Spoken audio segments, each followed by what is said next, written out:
Hey everyone, and welcome to today's show. I'm going to review this debate that Lance had with Michael Huemer on meta-ethics. Obviously, I've talked to Lance a bunch of times before. I did talk to Michael Huemer once before, and I think it was actually about meta-ethics. It was about 3 or 4 years ago now, though, so I can't really remember. I haven't watched this debate yet, but to sort of, I guess, overall reveal my biases for anyone who doesn't know me, I sort of prefer Lance's view and approach to philosophy overall, and so we'll have like a bias in that direction, I guess. But I've got Lance here as well to sort of commentate over it and his experiences. So obviously go and subscribe to Lance's channel. And also I think the guy whose channel this was hosted on, called Curiosity, I think, if people are interested, seems to be doing a lot of these sorts of debates and things. Yeah, come in if you want, Lance. Yeah, Curiosity Guy. You could find him like at Curiosity Guy. Yeah, I hadn't actually seen his channel before, so this was kind of the first time that I came across that. So is there anything you want to say about this debate discussion, how you felt it went before we get into it, or do you want to just go into it and see what I want to see your reaction without influencing you in advance. So okay. I'm mostly interested in your your reaction to it without my biases or commentary, but it's hard for me to resist jumping in and commentating, so I guess I'll do that. Okay, yeah, that's fine. Other than that, and then I will say, obviously on the thumbnail as well, I put, pure rhetoric with Michael here. And I've taken that from what someone said in the Discord about this, not because I have an informed view and because clickbait is the way to generate engagement. So if you're a Michael Huemer fan or Michael Huemer watching this, my apologies, but that's the way that it's got to go. So without further ado, then let me open this up and get into it. And I'll probably play it on like, a little bit faster than whatever it initially was, and hopefully that'll be all right. Hello everybody, welcome back to Curiosity.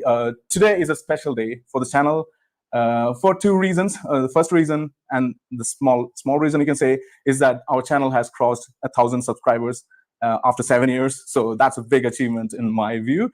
So that's the first reason, and the second reason is a more special reason. What DA from UC I'll skip through this start bit a little bit to just get to the actual debate. Berkeley, and his PhD. The standard uncontroversial examples of non-false, and they don't depend on the attitudes of. Why do I think that they're not all false? So yeah, we have both our interlocutors here waiting. So with guy. Okay, so I guess I'm going to sort of summarize what I said in my book. So my book, Ethical Intuitionism, that everyone should buy. All right, so are there objective moral facts? That's our question. And first, I'll say something about what that means. What does it mean that there are objective moral facts? Objective means something like independent of the attitudes of observers towards the objects of evaluation. Okay, so if something is objectively good, that means it's good, and whether it's good doesn't depend upon how people feel about it or what people believe about it or something like that. Okay. Yeah, so I want to say something about this. Like, I think this is one of those distinct, and obviously you've done a ton of stuff sort of like writing about this and unpacking it, right? But I mean, this is one of those distinctions in philosophy that I think everyone sort of comes across as they begin to explore the subject, sort of like subjective, objective distinction. Even if you're not into like mainstream academic philosophy law, you're probably going to come across this through popularizers like, I don't know, Sam Harris or Jordan Peterson or someone, right? And I do think that it's actually very complicated to get at what is being got at, because, there's all sorts of problems of us sort of being trapped in our own world epistemically or trapped in language. Like, what does it mean for something to mean something from nobody's perspective, from you get these classic metaphysical issues or whatever that people might induct people into this through, like, if a tree falls and nobody's around to hear it fall, does it make a noise or whatever? But I think that the more I've personally thought about this, the less and less I've really understood what objective means. So I tend to think of objective to mean that people are like just really, really, really certain of what they're saying. Now, I don't personally, that doesn't mean that I'm like some metaphysical idealist or something like that. Like, I do think that there's a world and stuff, but just the idea of sort of like English sentences being the case from like the perspective of nobody, I find like very, very curious and weird, and I think it gets too much of a free pass. I much prefer the idea of sort of like intersubjectivity. I think it's more actionable and more helpful and more sort of realistic to the way that our practices of kind of figuring things out work. I think that objective sort of it gets too much of a free pass because it's like too certain and too kind of rigid. But I don't know, maybe I'm jumping the gun on sort of coming in on that too soon.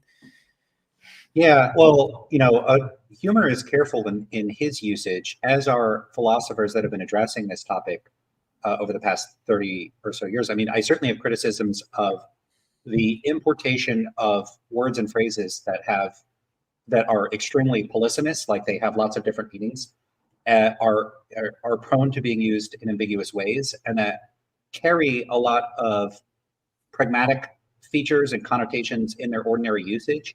To take that terminology, a term like objective, bring it into philosophy, and then use it as a technical term, where the intention is to use it in a way that strips away those pragmatic features, that strips away those other colloquial uses as I'm sorry, uses and associations, and then uses it in a very distinct technical way. This would be weird in the sciences. Like, imagine if instead of calling elements like hydrogen, oxygen, nitrogen, like we called them various sort of terms that already existed in folk language, that would be really confusing. Like, we call them mitochondria for a reason. We don't call them like, some like toasters. Like, that'd be really weird because like toasters use energy or something. It confused the hell out of people in a lot of contexts to start using language that has all these associations in a technical context. So philosophers could have, if they really wanted to be clear about things, come up with their own terms, and sometimes they do.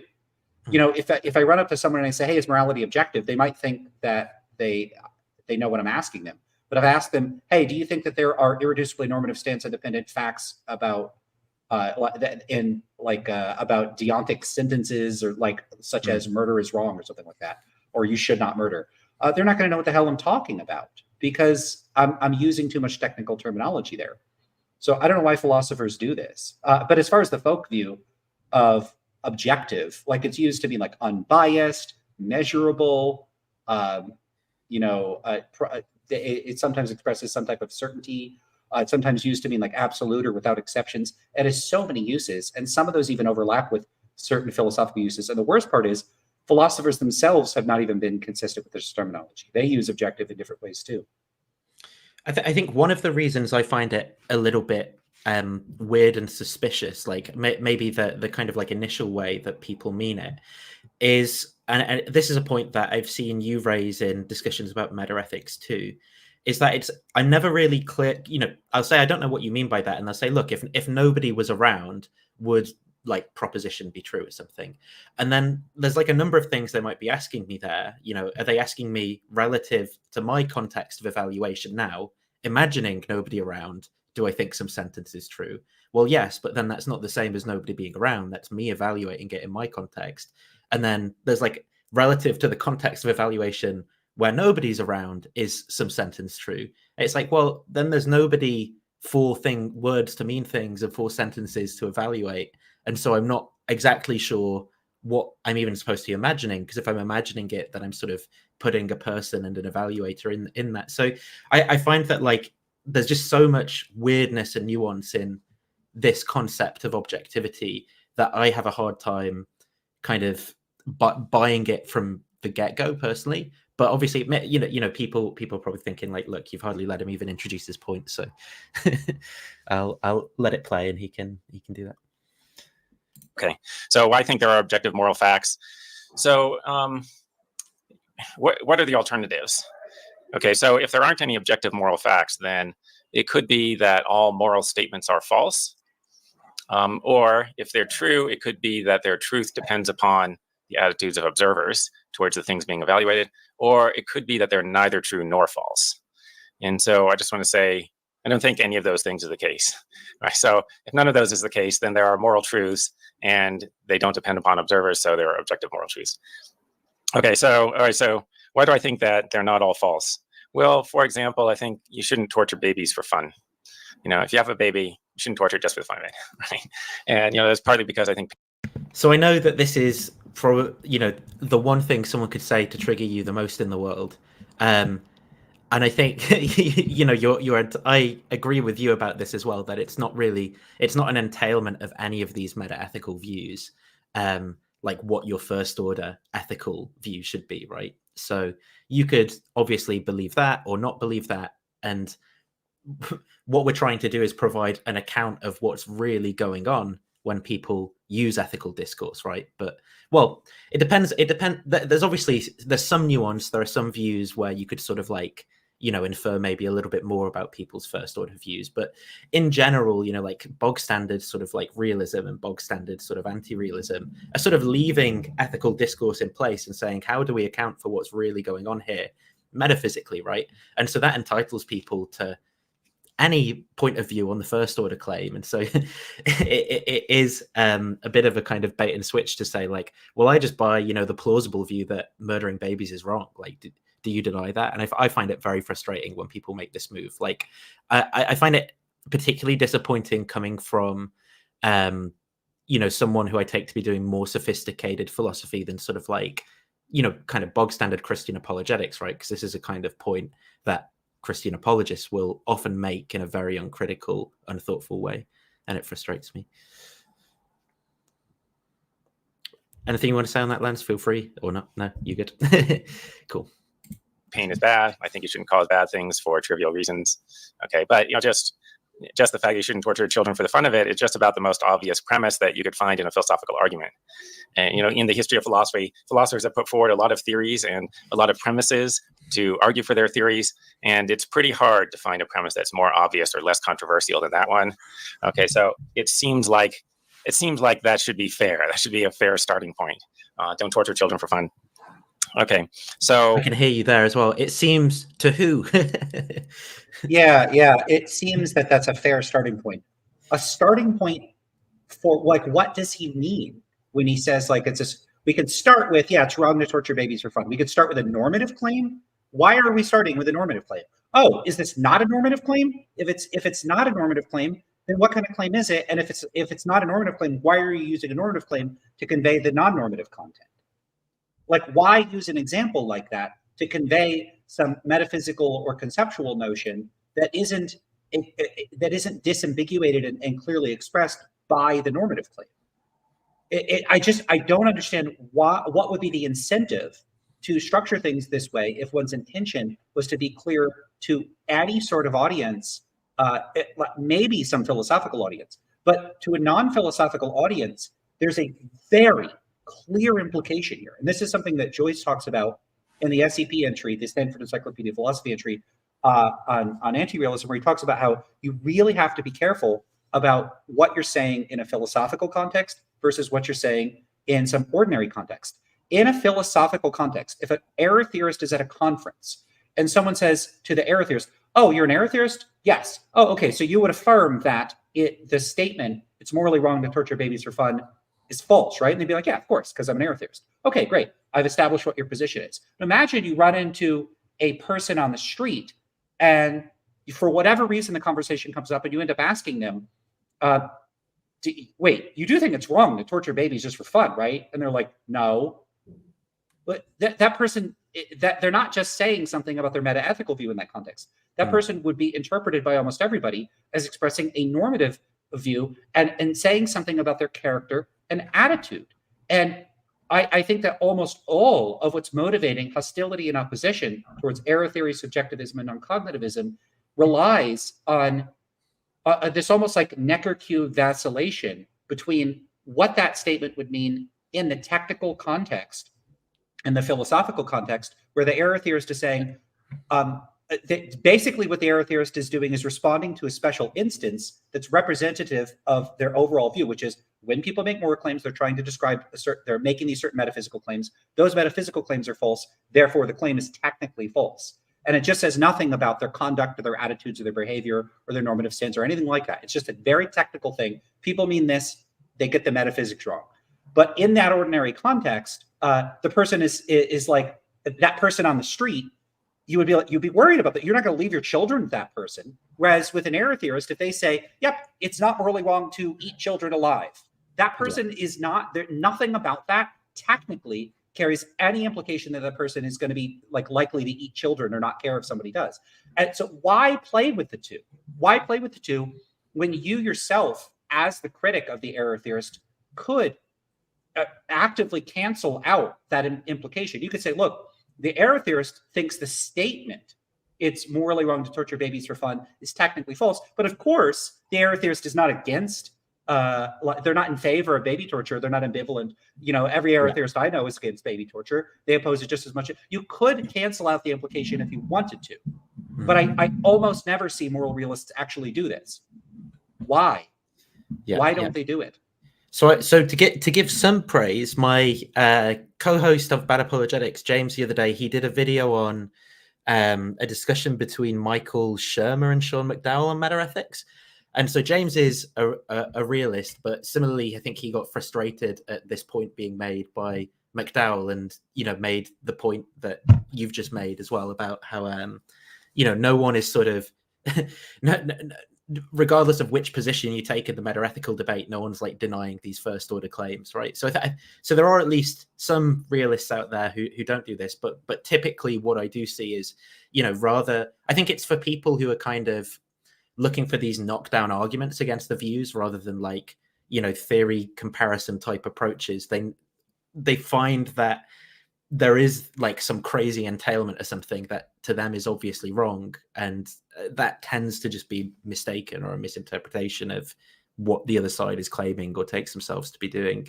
But yeah, it's very frustrating because it's just straightforwardly not true. Like, you've just got to say, Lance, do you think torturing babies is wrong? No. So I must have misunderstood something about your view if I'm claiming that that's something that you believe, right? So that's not false. All right, so we should reject, the first alternative that all moral statements are false. Okay, second alternative, maybe the moral statements, maybe sometimes they're true, but their truth depends on the attitudes of observers. Well, no, that just doesn't seem to be true. So if you like torturing babies for fun, then is it okay to do it? No, it seems like it's obviously still wrong. What if you have a sentiment of moral approval towards baby torture? Then should you do it? No, you still shouldn't do it. It still seems like it's wrong. What if you believe that it's okay to torture children for fun? Right? Then is it okay to do it? No, still seems like you shouldn't do it. Okay, what if your society approves of it? What if there are different conventions and there's a society in which the convention is, you torture babies for fun? No, still seems wrong and bad. Okay, so it seems like it doesn't depend on the attitudes of observers towards the thing being evaluated. In this case, the object of evaluation is baby torture. Okay, so moral statements, they're not all false, and they don't depend on the attitudes of observers. The other alternative is maybe they're neither true nor false. This is referred to as non-cognitivism. So the non-cognitivists think they're neither true nor false because they don't really assert propositions. Meaning, when you say that something is wrong, you're not actually describing any alleged state of affairs. You're not even asserting that the world is any particular way. And you're doing some other kind of speech act, like you're expressing your feelings, or you're trying to influence other people's behavior, but you're not trying to describe any fact about the world or about yourself or about anything. Okay, so all right, and so then that I think an interesting question for sort of like the series of cases that Huemer just went through for him would be like, and now sort of imagine yourself in a world where torturing babies for fun is stance independently right. Do you still think it's wrong? Like, and I think he would probably say yes, because I don't know, like maybe he wouldn't, but my guess would be, he'd still just be basically imagining himself in a world, and he would just have the same kind of background beliefs and framework, because that's what he seems to be doing in each of the cases that he's taken himself to imagine, to me, is sort of just saying, look, given I think this, and then I vary something about the world, do I then say that it's wrong? No, I'm still going to say that that's wrong, right? But I think that would just be the same in the case of his sort of, the entities in his theory that apparently make it true, make his statement true. If you sort of varied them as well, I think he'd still imagine himself as saying it's wrong. So I think that would maybe undermine his case here. I don't know. I don't know. I don't know what specifically Huemer would say. I have asked other realists, what would you do, or what would you think? What kind of action or attitude would you have if there were reliable, like according to your own view, not like there was reliable information externally to you, like from your own judgment, you came to recognize that the stance-independent moral facts were, sometimes I give people like really arbitrary and silly things like scream at tables all day. And other times it's stuff like you have a stance-independent moral duty to like commit genocide all day or torture everyone until the end of time. What would you think? What would you do? One of the reactions I've got is that's impossible. Like it's not that it, because the moral facts are necessarily true, it's necessarily true that you ought not do that, which is weird because like, okay, but what about epistemic possibility? Isn't it epistemically possible that you are mistaken? If they want to say no to that, then now we've got a very strong moral epistemology that they have, because not only on that view would there be stance-independent moral facts, but that one would have some kind of like infallible access to them. They would be self-evident. You couldn't be wrong about them. So there's a, it's one thing to say they're necessary. It's another to say they're necessary and I know what they are, and it's not possible for me to be wrong about it. It's actually not conceivable that the stance-independent moral facts could have a different normative content than I think that they have. That's one reaction that I've had. I can't really recall any other reactions. A lot of times, basically, there are objections to the very framing of the question itself. Yeah, it's kind of odd to me because I struggle to take someone as being completely honest if they said they couldn't imagine that, because like my values about deeply held commitments have changed, so I find it quite easy to imagine myself having very different commitments. Or like I think like I can imagine myself as what I would consider to be a very evil person who thought that like certain kinds of murder were right or something like that. Like I can imagine myself in that position. And so I think I can, so assuming then that I thought that my views were stance independently true, which is basically, for me, all my beliefs are kind of like flat or transparent in the sense that the entities that I think are, beliefs I have where I think they're objectively, so to speak, true, are the same as ones that I think are like subjectively true in the sense that they're like just beliefs that I have or something. And so when I imagine myself like that, I can imagine myself sort of simultaneously believing that my views sort of bootstrap into the necessary metaphysics of the world as well. So I can very easily imagine a case where those things would be different. So I don't know, maybe other people just have very, very different sort of like set of apparatus or background beliefs when it comes to trying to conceptualize things, but I think that is conceivable. Or I don't know. Yeah, do keep in mind, I'm not saying anything about how Mike Huemer would handle that response. I'm talking sure. Because I didn't ask him about this, but I share your attitude. I don't have a huge problem conceptualizing having radically different normative moral standards than I currently have. And this is one thing I've wondered about realists, is that there's it's not like realists say it seems to me, because like if it seems to me that there's a tree over yonder, and someone goes, yeah, that's not actually a tree, that's a this or a that. It'd be pretty easy for me to go, like if the evidence were good, to go, oh, okay, my bad. But the reaction that realists have is like, it's just so obvious. I can't even imagine. The idea that they could be wrong is like, it's ludicrous. They could be wrong. It's just so obvious.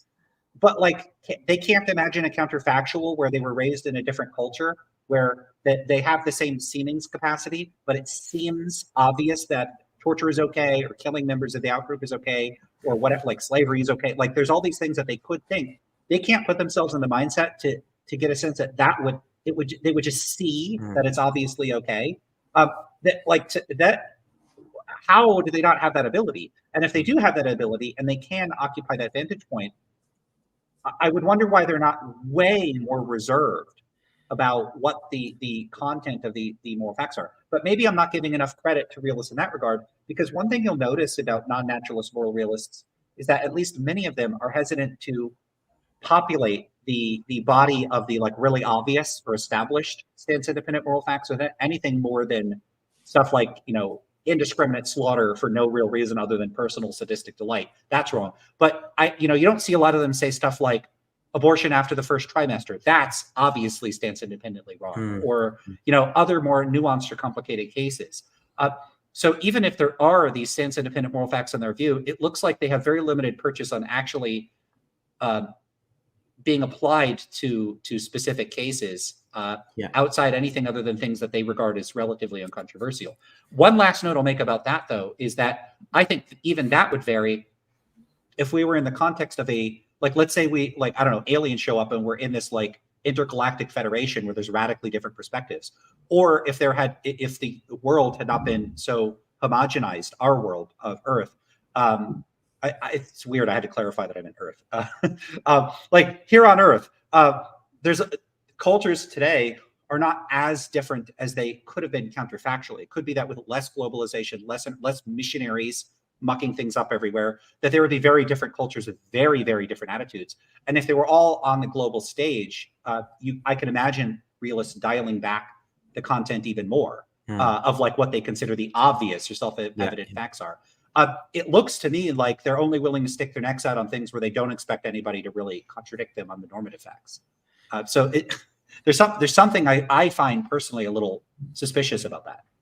I think what is additionally suspicious for me is really going to be those like historic cases. So you don't even have to kind of like get into possible world semantics and all that stuff. You can just like look at history and see that there are many examples of people who actually seem to be, you know, have realist takes on things on theistic grounds, and simultaneously think it's all right to sort of like burn people and things for disagreeing with them. To see that people can be very, very like confidently mistaken, but with the exact same sort of like framework, right, for trying to figure out what the objective moral facts are and so forth. But yeah, I'll let it play a bit.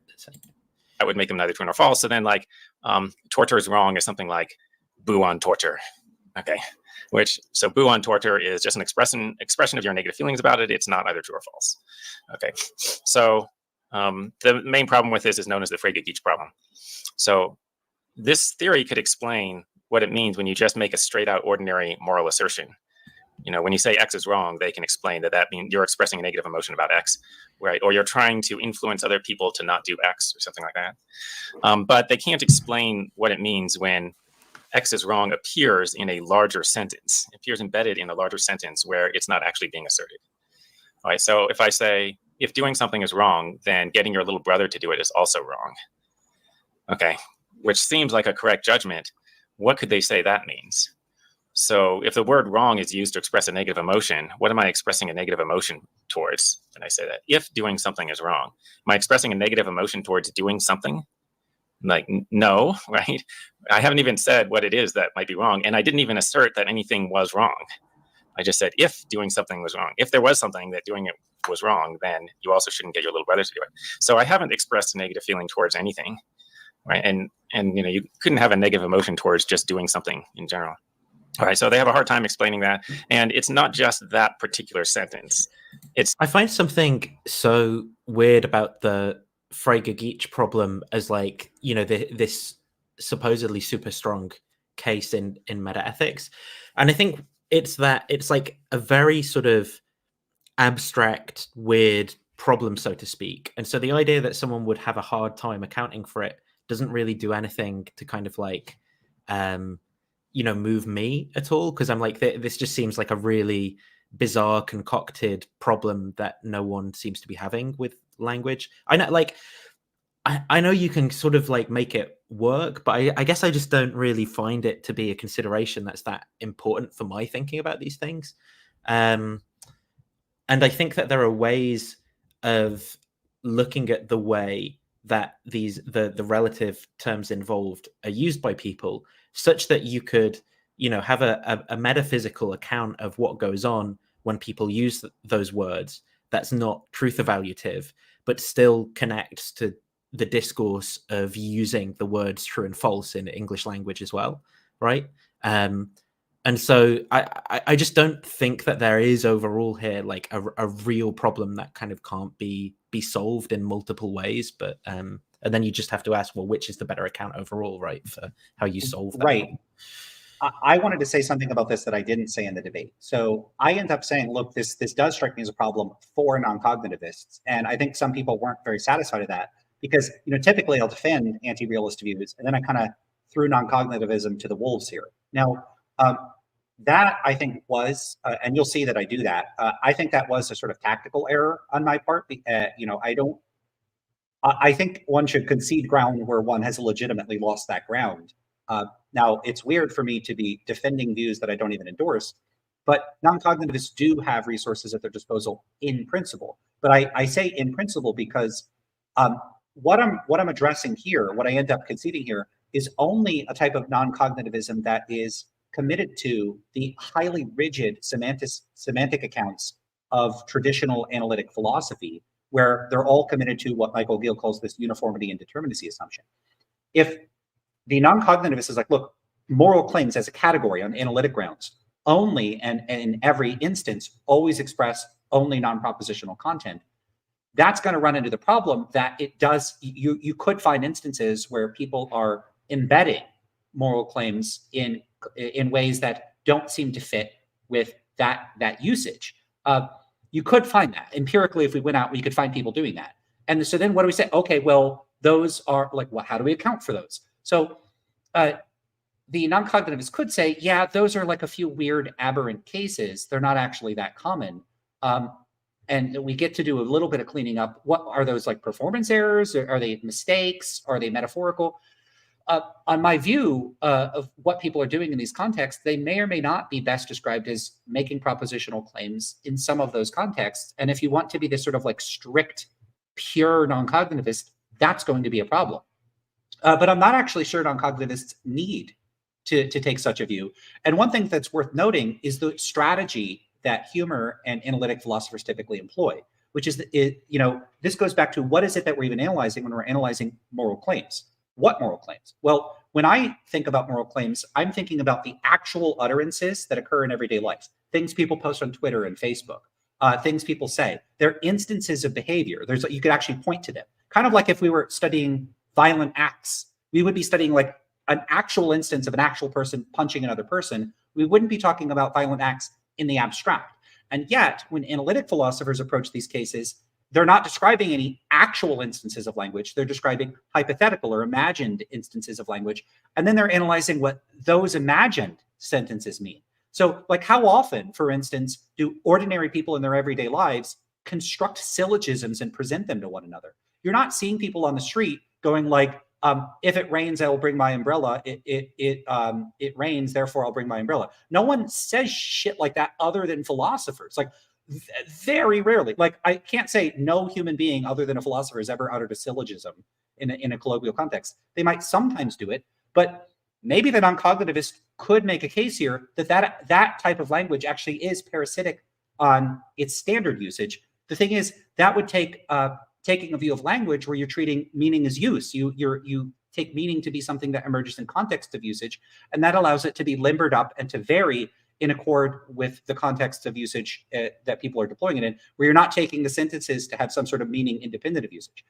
Now, you can imagine, and this is the last thing I'll say about this, what if we went out, we did an empirical study, they put microphones on people or they have people carry around recorders, and we operationalized what we meant by a moral claim in some way that realists and anti-realists could agree, yeah, okay, we're going to count these as the moral claims and these aren't going to be counted as the moral claims. If you're actually trying to do an empirical study, you have to operationalize. And is it going to perfectly capture on reflection everything we'd want to count? No. But as long as it approximates it well enough, let's say it captures 99% of the cases. Okay, so we have everybody wear these recorders and we have them all over the United States. We get some representative sample of 1,000 people or something.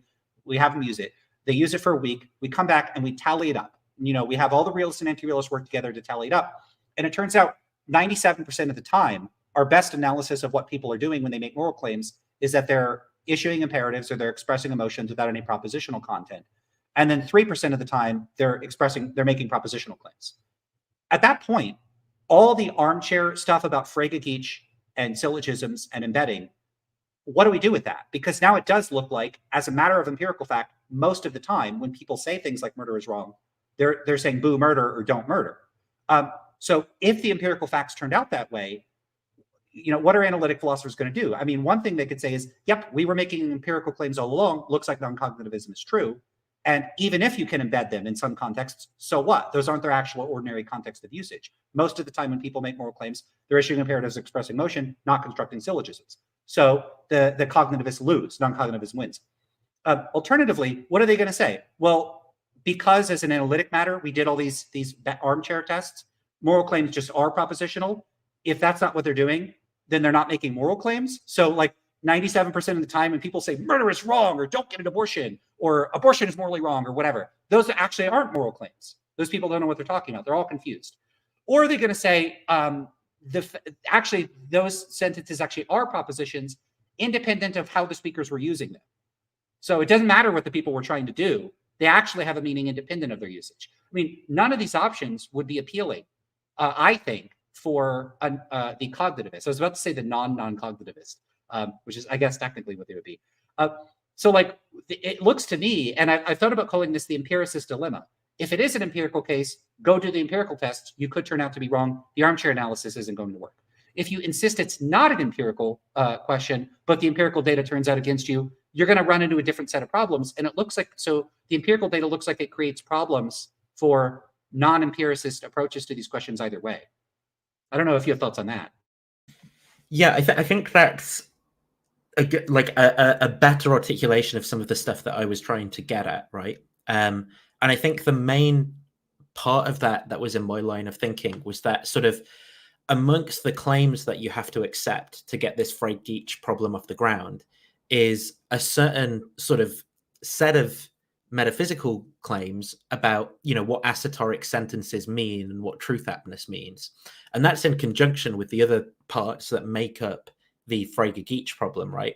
Such that for someone to reject the Frege-Geach problem, they might just view, they might, instead of rejecting one of the kind of key premises in the argument, they might just reject this kind of like background assumption about what it is for a sentence to be truth apt, either like the theory of truth or the theory of propositional content or whatever that's involved, right?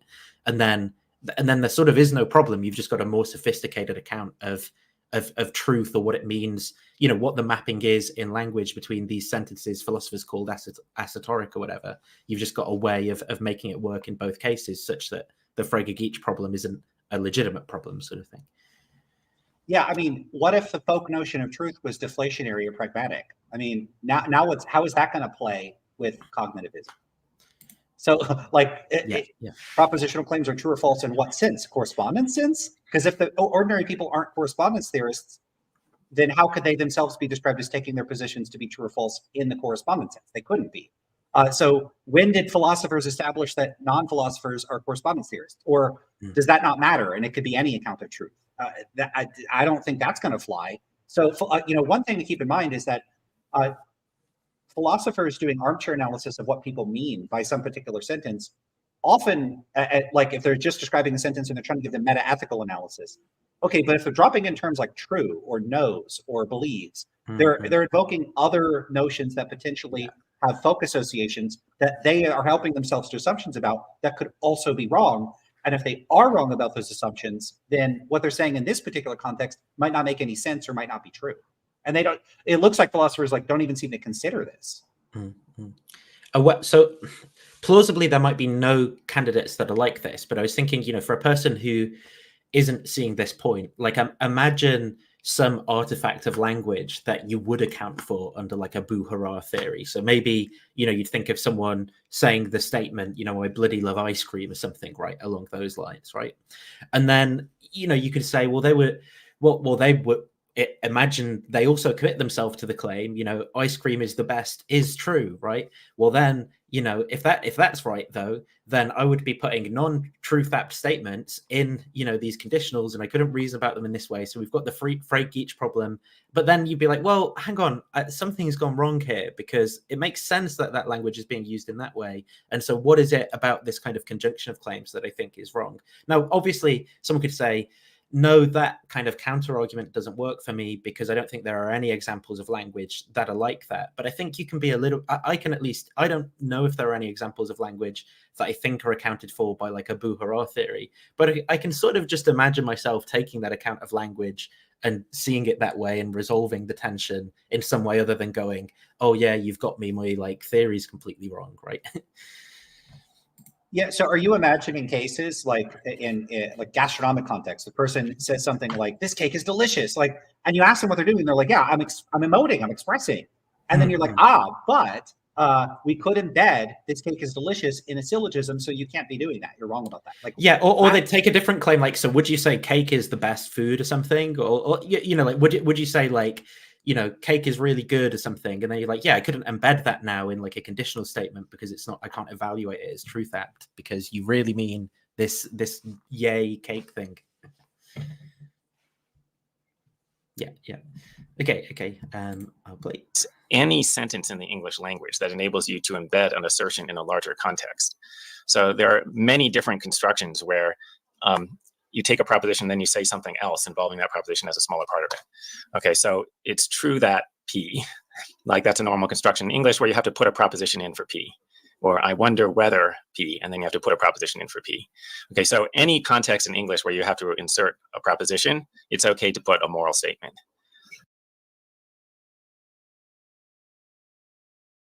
You're muted.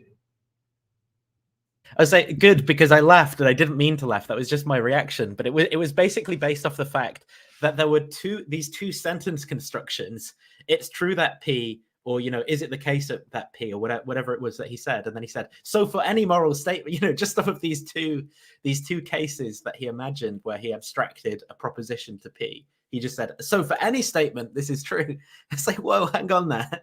Hang on. That is not carefully looking at, you know, all the cases of language that people use. And I think that that's just the kind of sort of like inductive generalization that philosophers engage in with the types of abstractions and models that they create that is prone to, you know, error because language is just so complicated. There's so many different ways people use it. Do they even take it to be an inductive inference, or is it just, well, because we're making these analytic claims, we only need to look at one case. We're not at a bunch of cases making an inference. That's it's true. They're all like this, because moral claims like moral claims is a category. Like that category is a set, and a set has a shared set of metanormative characteristics. So that's what makes it the set of moral claims. So there's not any induction to do here. I think they might. You've not looked at the set of moral claims. You looked at this one sentence and imagined it in your head. Right, and the sentence isn't even an actual instance. So, you know, I on Huemer's blog, I don't know, maybe a couple years ago, I had a little dispute with him, and it kind of just petered out. I mean, it's a blog; people don't carry on conversations forever. But I was asking him what he even took a moral claim to be, and he gave like an example, like murder's wrong or something. I don't remember the example, but there's a sense in which I literally don't think, quote, murder is wrong, end quote, is a moral claim. That's not really a moral claim other than any more than like a photo of a tiger is a tiger. Or if I said, I don't know. I know, I get what you're getting at. It's like it's an example for in the meta ethics debate, right? Of like one of the premises in an argument put in quotes and taken out. But it's not like what you've not done is like sort of gone with a camera into a court or something and gone, oh, here's something like a judge said. Like exactly, like moral claims are like events that occur in the world, and so you could say, hey, there are these events, and one of the things that happens in these events is people say this kind of sentence in English. They'll say murder is wrong.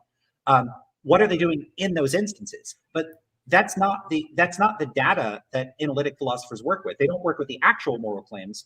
They imagine moral claims. And for me, analyzing these imaginary moral claims outside any particular context of usage goes back to something you said earlier. When I try to look at these, I literally think that they couldn't have any meaning unless I project or imagine a kind of phantom context. What would a person typically mean if they said murder is wrong? But you could imagine all sorts of sort of like fringe contexts where a person could say murder is wrong, and they don't mean what a person would mean in a literal context. A very simple one is simply sarcasm. There could be people who go, oh, like imagine a person gets caught shoplifting, and they say to their friend, oh yeah, because stealing is wrong. Well, they said stealing is wrong, but they actually mean the opposite. They don't actually think stealing is wrong. Yeah. But the tone is actually conveying their meaning, which is the opposite of what the meaning looks like. So philosophers want to strip those components of the language out, distill it into its pure semantics outside its pragmatic, remove all the pragmatics. But I think it's pragmatics all the way down. So there is no baby to preserve when you throw out the bathwater. There's just bathwater. And they just want to get rid of all the bathwater and then say, and now what's in the tub? Yeah. Nothing. There's nothing in the tub. Now, you could say, well, what would be in the tub if there were water? There's a bunch of philosophers. But so one other thing to say about that is, when I brought up my views about language, people will say, oh, well, you're presupposing or you're imposing your views of language on these discussions. Okay, I have to bring some view of language to bear. Why should the alternative view of language be like a default and then I have to propose some alternative, and theirs has some like, why is theirs privileged over mine? Yeah. If we need one of the views of language in order to start the discussion, shouldn't we resolve that background dispute about language first, rather than presuming their language view of language is the correct one? And then if I want to argue against it, I have this huge onus on me to show otherwise. Why is theirs privileged? When did they argue for their view of language? Mm-hmm. And it's not okay to put things like "hooray for the Broncos." Right? It's not okay to put the standard uncontroversial examples of non-assertive speech acts, but it is okay to put moral statements in there, right? So yeah, so the standard examples, like whose standard examples? What? Where's the list of the standard examples? Like, yeah. One thing to note about using standard examples, in psychology, we have this problem where when you use stimuli that's supposed to be representative of a domain or category, you don't typically, and I don't even know what it would look like, to randomly sample instances of a particular domain. So take the domain of, for instance, moral transgressions. That is, those actions which we regard as morally wrong. And let's just set aside a whole bunch of assumptions. We all agree on which things are moral transgressions or not, and so on and so forth. Now, if I then start listing things like stealing, lying, killing, how much do those represent the domain of moral transgressions? I don't know. We would actually need to be able to randomly sample from the population of moral transgressions in order to get a representative sample. So it's not just what even is that population though? Like every sentence that everyone ever has said that, yeah, it's not clear what the entire class is. Like, right? How would you do that in principle? I don't know. As far as how you would do it in practice, you would not. You would not do it in practice. And so we're never actually randomly sampling from the domain. So when philosophers are talking about like typical or standard cases, these are ones that have it's a contingent feature of the way that philosophy is developed, that we happen to have glommed on to this particular subset. It's not just random. It's not like we just randomly grabbed 3 or 4, but we grab ones that we recycle and reuse because we've heard them a million times and we're comfortable and familiar with them and they're salient, or because they're rhetorically effective or they're emotionally evocative.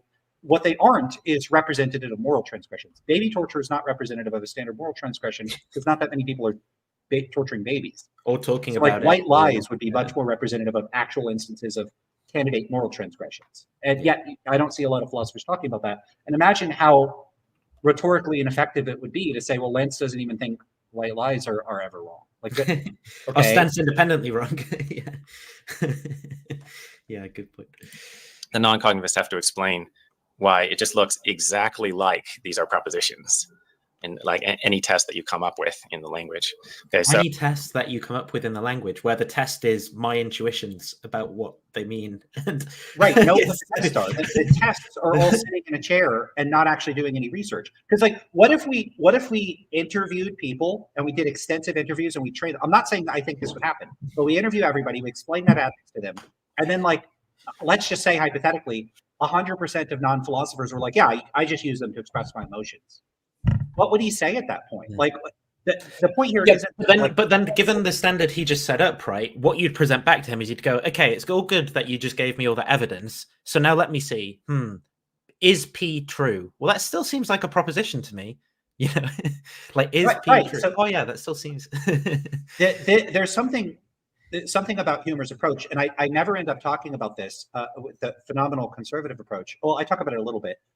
Actually, I want to shut up a bit so we could get more into this. We're only 11 minutes into it, but it's this issue of phenomenal conservatism.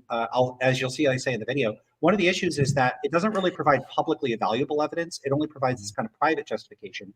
Very much like if I let's say I could talk to God or something, and God talks to me. I might have good reason to believe I could talk to God, but like no one else would have any good reason to believe me. They would all just think I'm hallucinating or delusional or something.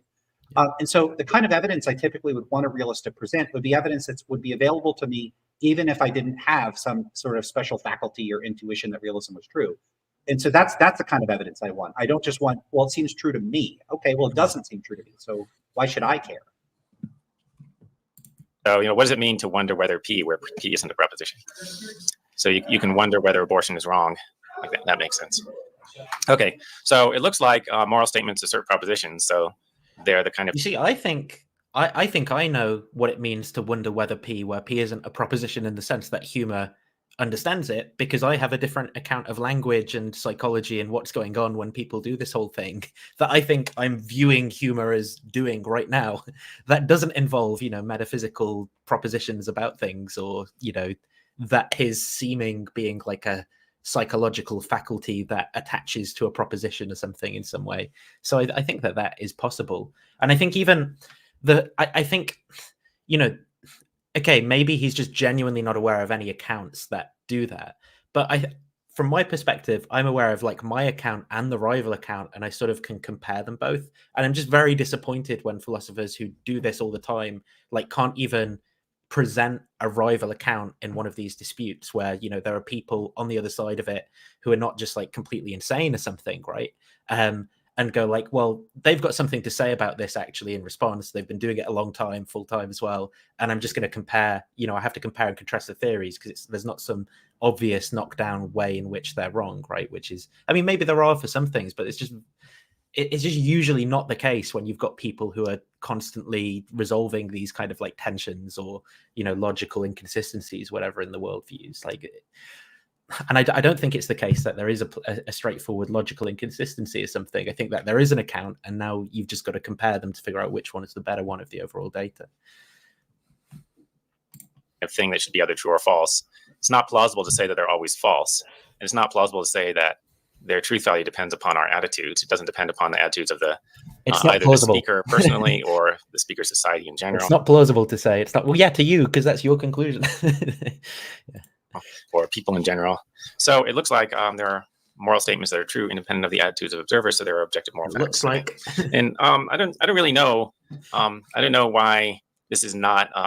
This is frequently rejected, right, by the other two people here, but also by many other philosophers, and also people who are not philosophers, but just like scientists or other intellectuals. It's very frequent to reject. That is curious that it's only the philosophers ensconced in this debate who use the words in this way. How curious. What can explain that?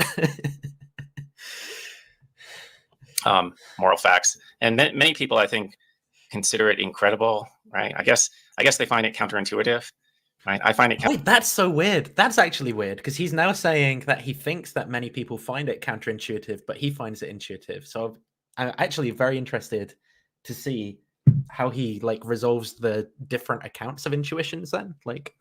Counterintuitive that there aren't moral facts, but some people find it counterintuitive that there are. I don't know what's going on.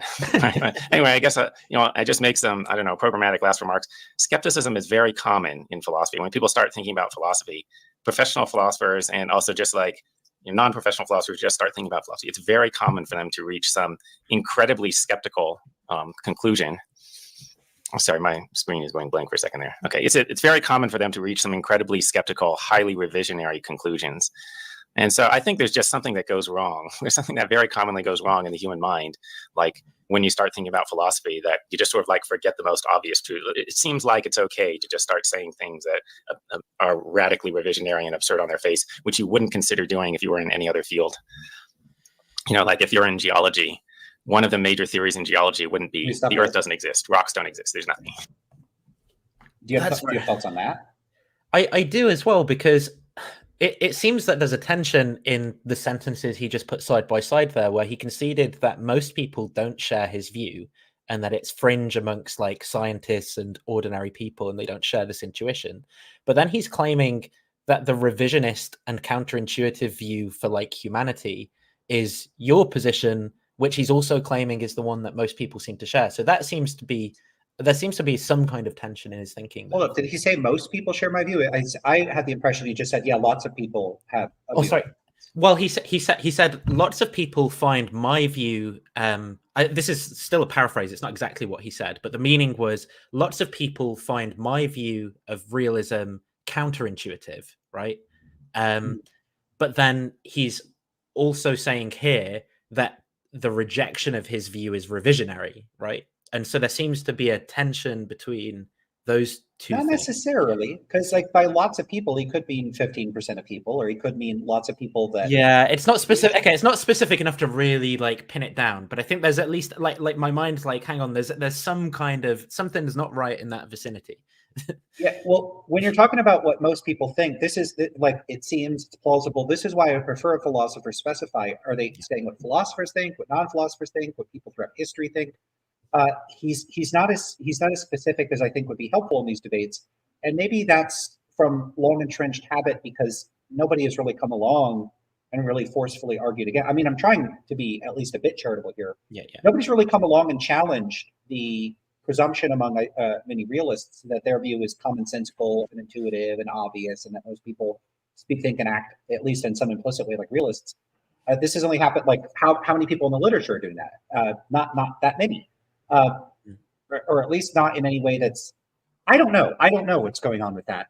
But I'm not proposing anything that I would take to be radical or revisionary. Well, I'd say in response to in response to Huemer's point, though, about it being like your view being kind of revisionary, you know, I guess in a sense, I think that all of these meta-ethical views are sort of like revisionary relative to what most non-philosophers would say, just because most non-philosophers wouldn't say anything at all about these topics, right? So in the, so I get, right, but even there, I'm not trying to revise how they think. Like if I'm like if you're a physicist and you're proposing a new theory of quantum mechanics, are you revising ordinary notions of physics? Yeah, exactly. So I think it's mistaken in the sense that the claim is that, you know, you're prescribing something that non-philosophers should say, and it's something that they otherwise wouldn't say. If we interpret Huemer to be saying that, I think that that's just false, right, and not true. It's not true that I'm suggesting that they say that, or what? I think it's not true that you're suggesting that non-philosophers make first-order ethical claims that they otherwise wouldn't make. Oh yeah, well, I'm certainly not doing that. I'm not saying, like, my position is not a position about what people outside of philosophical contexts should or do say. I'm just not making claims about that. I can make claims about that, but that's separate from saying I don't think there's sensitive. Yeah, but not in matter ethics. Yeah, exactly. Yeah. So I think insofar as you interpret Huemer to be making that accusation, I think he's just like wrong or mistaken. But I do think that, you know, within his kind of like criticism here, he's just not. There's a number of different ways that you can interpret what he's saying, right? And he's just not being specific enough with what he's actually saying to really, you know, then rebut that in a sufficient way. You know, our entire subject matter doesn't exist. Or if you're in biology, one of the major theories would not be nothing is alive. There are no living things, right? And if we had to debate things like that, like, they would have a hard time making progress. Like, if there were a bunch of philosophers, you know, doing biology, we wouldn't have much progress in biology because they would refuse to admit that life existed, right? But in philosophy, like, whatever the field is, there's always like one of the major things you have to talk about is whether the whole subject exists. Like, you're doing epistemology, and I have to talk to skeptics. What, like, who is arguing that the subject of philosophy doesn't exist, or that, like, this is just not what's happening?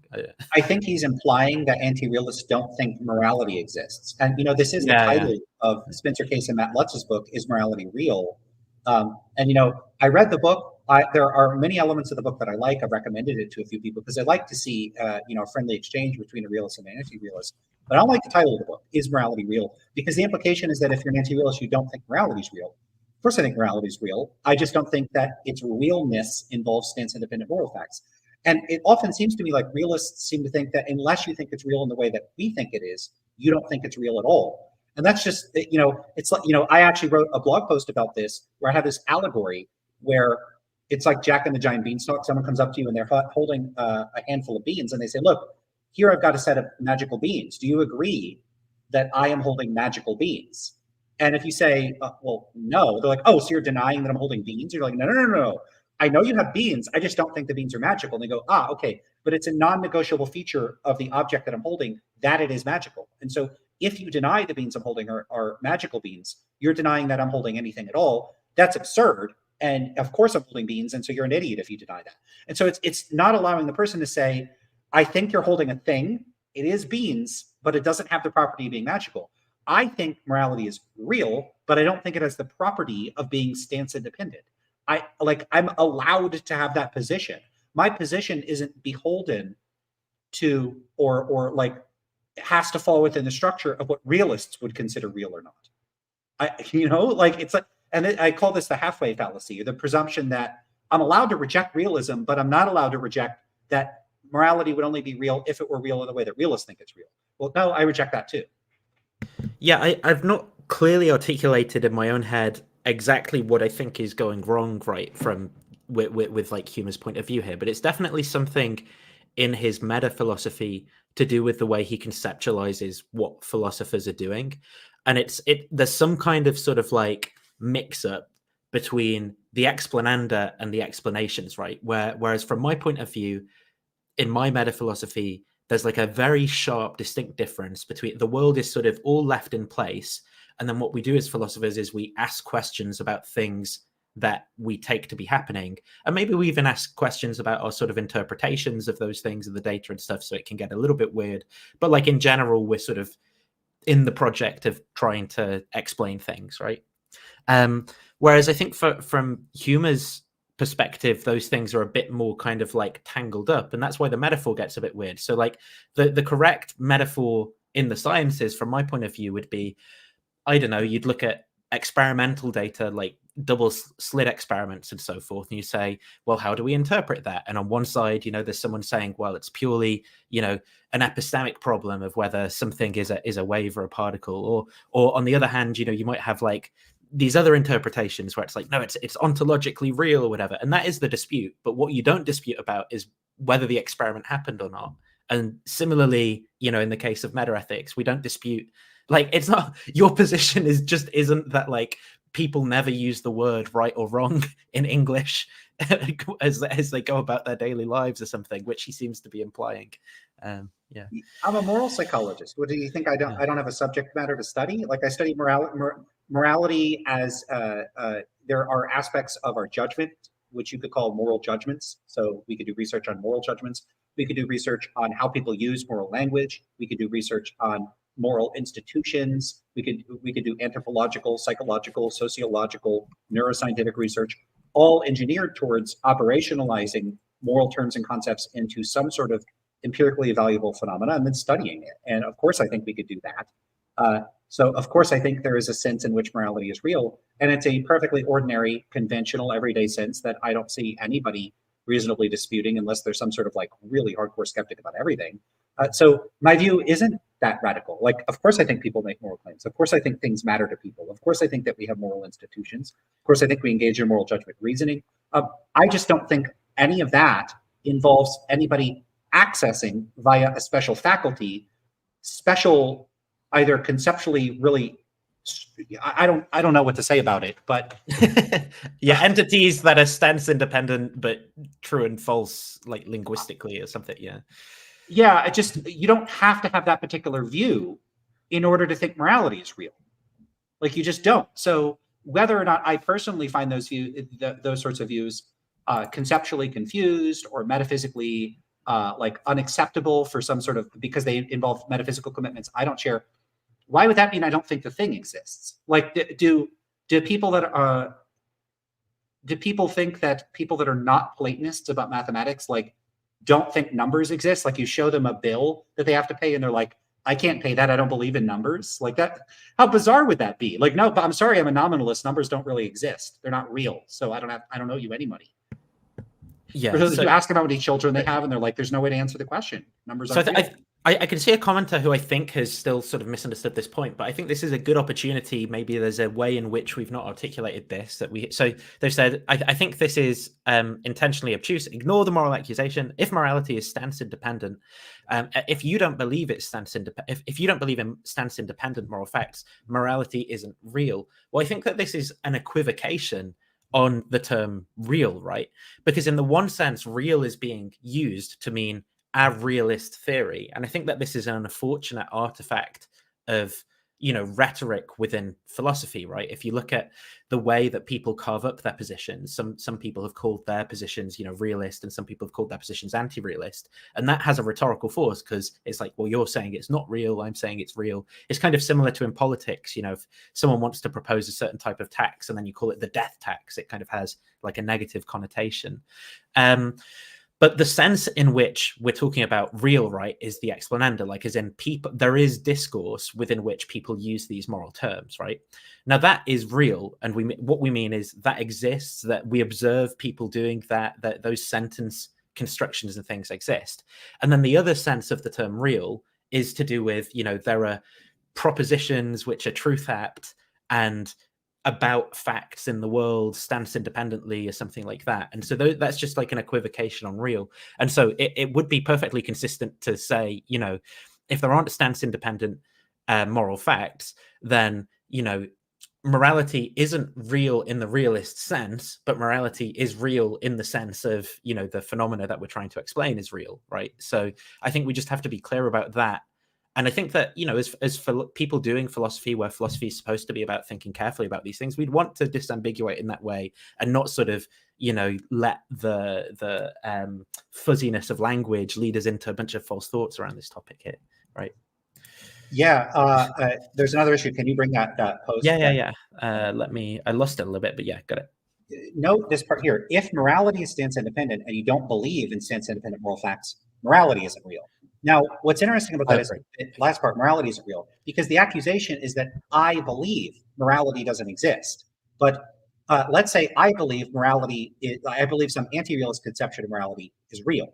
And then you ask me, do I think morality is real? And I go, yes, I believe in this anti-realist conception of morality. Now, if I'm, regardless of whether it turns like, if morality is stance independent, I'm wrong about what morality is, but I still think morality is real. So there's something like, okay, if morality is stance independent and you don't believe in stance independent facts, morality isn't real. There's something very strange about that, because my view is a view about what is real, and my view about what is real is just different than what realists think is real. So, an example I've given is like a magician performing a trick. If a person witnesses that and they think the magician used real, like actual supernatural magic to perform the trick, and they say, I just witnessed supernatural magic, and I witnessed the same magician do the same trick, and I go, well, I agree they did a trick, but I don't think that the trick involved supernatural magic. It'd be very weird to say, well, if it was a supernatural event and you don't believe it was a supernatural event, what, then you don't think the event occurred? Like, that's weird. No, I do think the event occurred. I don't think the event involved supernatural. So this thing about morality isn't real. There's something very strange about that. The question is about what I believe, not what is the case. And it seems like it's mixing those two up. So there's something a little off about that. Yeah, this conditional is actually a very weird construction. So I think on one interpretation, it's straightforwardly contradictory, right? So it's like, if morality is stance independent, right, and that's what it means for it to be real, and then you've got as the consequent, then morality isn't real. Well, then in that case, that is a contradiction. So it's like a logically impossible thing that you're sort of describing. Now, you could take it differently. You could say, morality is stance independent, meaning that there are stance independent moral facts, and then it says, but you don't believe in them, so then morality isn't real to you. Well, then, yeah, but I don't understand what the mystery is supposed to be in that case. You would just be mistaken, right? So I guess I'm kind of confused about what this is supposed to get at overall, really. Yeah, and I think it's maybe based I'm just on the a little confused about it too. Can you put up? I don't think I have the ability to put up the next quote from Robert Saget. Whereabouts is it? Like a little while ago, it's directly beneath the previous one you just. Okay, let me find it. 1:06 p.m. So this one's so he's poo-pooing realism, but refusing to say what all the facts about morality actually are. He's evasive. This is a very strange claim, because I already said what I think the facts are. There's a bunch of descriptive facts. I mean, maybe I could say it more explicitly, but there's going to be a bunch of descriptive facts about morality. So there's descriptive facts about what people's moral beliefs are. There's going to be descriptive facts about how moral reasoning works. So you could get stuff like Josh Green's dual process theory of moral cognition. I don't endorse the theory, but that's one empirical attempt to get a handle on how moral reasoning and moral judgment and decision-making actually occurs, like what cognitive processes are involved in that. There are going to be anthropological questions, like how do people acquire moral beliefs? How do they differ across cultures within different subcommunities, that sort of thing. There's going to be developmental moral psychology. How do children learn about moral values? How do they distinguish them? So there's research from like Turiel, Nucci, and others on the moral conventional distinction and whether or not how that emerges and in what context it emerges and when it emerges. And so there's going to be all sorts of moral facts that are descriptive facts. What I don't think that there are irreducibly normative moral facts. So I don't believe that there are moral facts in the sense of there being facts about what we should or shouldn't do that are true independent of our goal standards or values. That's the only thing that I'm saying that I don't think that there are. But since I don't think that that's the only thing that would be constitutive of what morality is as a phenomenon, why would I take that to mean that morality doesn't exist? Like there's a whole bunch of stuff that morality is and that exists. It's just not that. Okay, so let's play a little bit more of this then. And by the way, like, if you think that there are parts of this that I should skip over or skip to or anything, do let me know, because obviously you've got that in mind, and I think we're both aware of the ratio of commentary to video length. Takes about whether anybody knows anything, right? Trying to figure out the nature of knowledge and how we know the things we know. But somebody said, no, nobody knows anything. And this is Lance isn't saying that, so relevant to bring up, because if it was just one common sense thing that philosophers were denying, then it might be plausible to think, oh, okay, so maybe we got that wrong. But like everything that the philosophers talk about, they start saying, oh, maybe that doesn't exist at all, right? You're doing aesthetics, like what makes good art and what makes bad art. Some people will say, oh, there's no such thing as good art, right? Or, you're talking about free will, like, hey, what makes people responsible for their actions or something? There's going to be a bunch of people saying, oh, nobody's ever responsible for anything, right? You're talking about the nature of the mind. There's going to be some people who say, oh, no, there's no such thing as the mind. We're all just mindless automatons, stuff like that. Okay, so then, like when there's, so many common sense things that the philosophers are denying, I think the reasonable thing to think is, there's something wrong with philosophers. And when you start feeling radically skeptical, it's probably a bias that occurs when you start doing philosophy, right? Rather than that, they're all of these seemingly obvious things don't really exist. Okay, that's all. Well, I gotta say something quick about that. So there's this claim that like something goes wrong when you do philosophy. He's kind of making a kind of there's some psychological speculation about the history of how and why a person becomes an anti-realist. And to me, it seems implied that a person becomes an anti-realist by studying philosophy. And there's a certain sense in which I think that's like technically true, because I don't think people hold determinate metaethical positions prior to studying philosophy. But it's not like, in my case, I took on a bunch of stuff like I'm a naturalist and I'm a this and I'm a that, and therefore I'm an anti-realist. It's just this commitment that's downstream of all those other things. Anti-realism struck me as this sort of obvious default position from the outset. And it wasn't in virtue of like a bunch of like grudging theoretical commitments that I was like, well, this has got to be true. That just isn't what happened with me. Yeah, I mean, he's sort of making the argument that all anti-realism is bad and sort of like something's gone wrong, right? And obviously, I mean, maybe all anti-realist positions are wrong, and the reason people have bought them is because they're doing philosophy. But I'm not certain he really gave good reasons there to think that criticism wouldn't apply to everything. That's the upshot of sort of like philosophical reflections. I would think that his own views that are the upshot of philosophical reflections there are going to be just as susceptible to whatever problems are going wrong. And if he thinks not, like, why? Is it just because of these claims that he makes about his views being the ones that most people have, which aren't backed up then by empirical evidence and so forth? But further, I think it's just irrelevant, right? Because none of that stuff is stuff that you believe or are claiming. Like, you're not arguing we're brains in a vat. You're not arguing we can't know anything. You're not arguing that, well, I mean, I actually think maybe on the mind thing, he would disagree with you in a similar sort of way, because I think that, you sort of question the notion of qualia and consciousness and stuff like that. But like you're not trying to make people sort of like buy into some metaphysical idealism or something that's sort of like really bizarre kind of overall view. You're just trying to argue that moral realism, which isn't something most people even know about, is false, right? And I think that's not, like, it's just irrelevant to mention all this stuff. It's only rhetorical force at that point. Yeah, well, it does strike me as possibly, I'm hesitant to say this, but it does seem a bit like guilt by association, kind of like, hey, there's these other bad views over here, this view is like these views. Yeah. But I don't really think it's guilt by association, because I think he sincerely and genuinely he regards it as a member of a category. So it's not guilt by association, it's guilt by genuine inclusion in that category. And I'm just denying that that my position is stemming from some sort of skepticism. I don't see just imagine like Christianity were still dominant in academic philosophy today. You could imagine a Christian describing an atheist as having this radically revisionary view, that's super skeptical, and it's like, yeah, I don't believe like a dude rose from the dead and that there's talking snakes and like the Garden of Eden was a literal historical event. Oh, that's radically skeptical. Like, is radical skepticism just disagreeing with a view that's dominant within a particular academic field? Like, would I be radically skeptical if I was in like a seminary and I was an atheist? Like, maybe so. Would I be radical? Like, what exactly is meant by radically skeptical? Radically skeptical relative to what standard view? I think what's interesting though about what he is saying there is that you actually agree with the statement that like there's something that goes wrong when people start doing philosophy in these contexts and thinking about these questions, right? So his sort of meta point that he's making, you agree with, but I think you've got sort of maybe a more robust mechanistic account of what's kind of going wrong there, right? And so it leads you to different positions on that. Anyway, I'll play it out.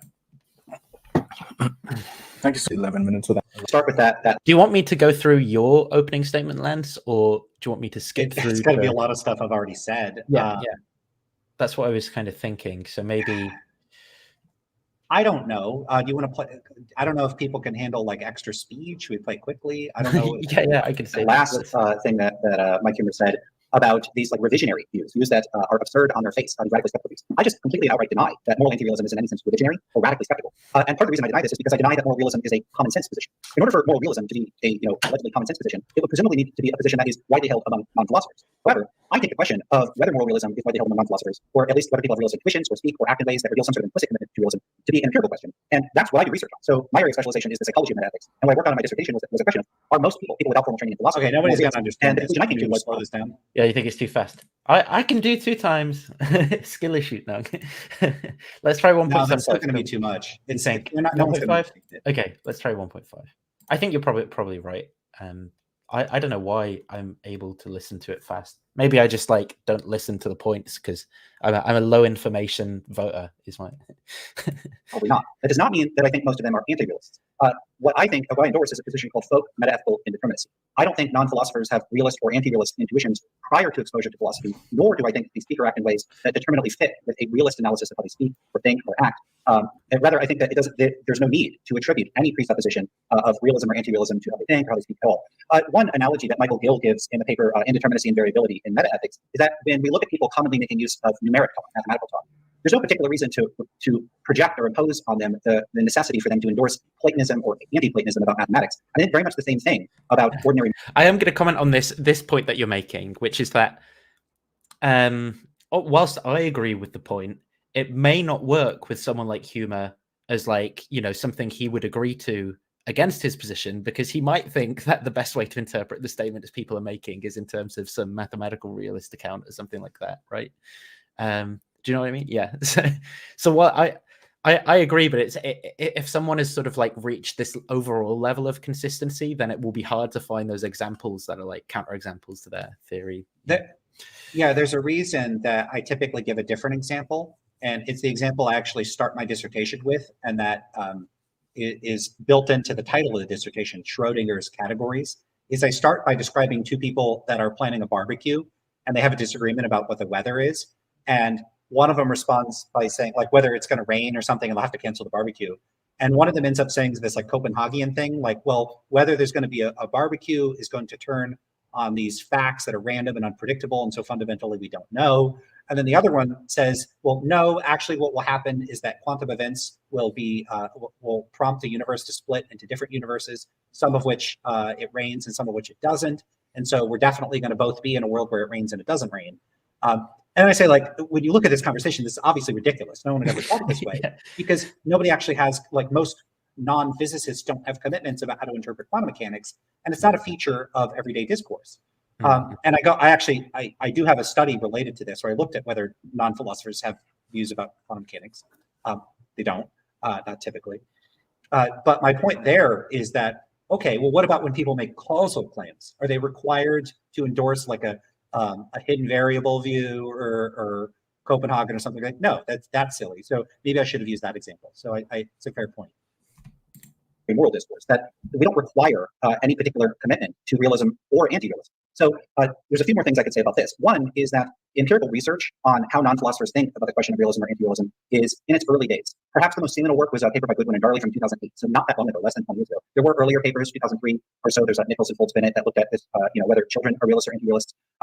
Now that research, a lot of the focus of my own dissertation was on the methodological problems in the early research. Now I should say the early research did find a lot of conflicting judgments among non-philosophers. If you gave them questions that were intended to elicit their attitudes about realism and anti-realism, or judgments about whether a particular case was indicative of whether the case that they were presented with prompted them to get a realist or an anti-realist response, they get variable responses.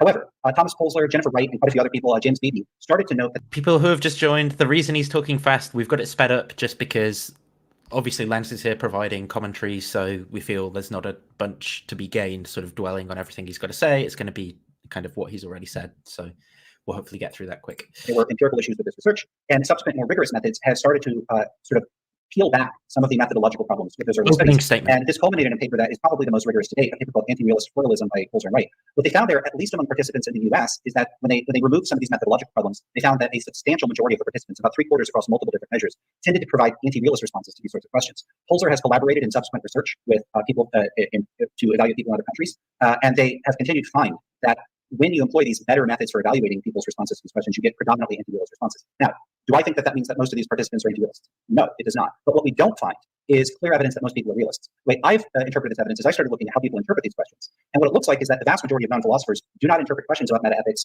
in the way that researchers intend. And in many cases, they don't interpret them to be meta-ethical questions at all. And that will become relevant to this process of elimination approach that Huemer is employing here.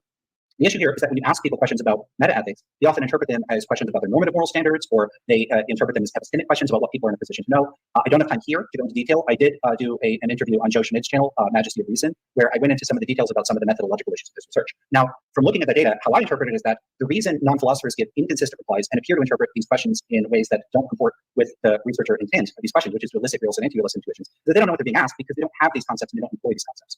Now, that's a big empirical question, but the bottom line is, I don't think it's actually true that realism is a common sense view. Now, why might it look like a common sense view when we look at this process of elimination approach? Well, I think the underlying issue here, at least one of the key issues, is one related to language. And I think that when Huemer sets up these scenarios, they superficially look like they support the realist analysis, but I don't think that they actually do support the realist analysis. There's a few things to say about that. First, in all of the cases where we are evaluating whether or not the particular anti-realist position on the matter is plausible or not, or sounds right or not, we have to rely on our own judgments in these cases. And I don't share Huemer's intuitions about these cases. So at least one issue is that to a significant extent, from my understanding, Huemer relies on phenomenal conservatism. And even if we grant phenomenal conservatism as an appropriate epistemic tool for the sake of argument, and I understand that he can correct me if this isn't an accurate or adequate characterization, is that to the extent that something seems true, we have some sort of initial justification for believing that in the absence of the fears. Now, if we grant that for the sake of argument, I have no problem with a realist saying when they look at these cases, it seems to them that like realism wins out in the analysis of these scenarios. In the absence of the fears, of course, it could be that the anti-realist comes in and says, here's a bunch of arguments against realism, and then the realist goes, okay, well, it seemed to me like realism is true, but these things are right. That isn't really the typical approach I would take.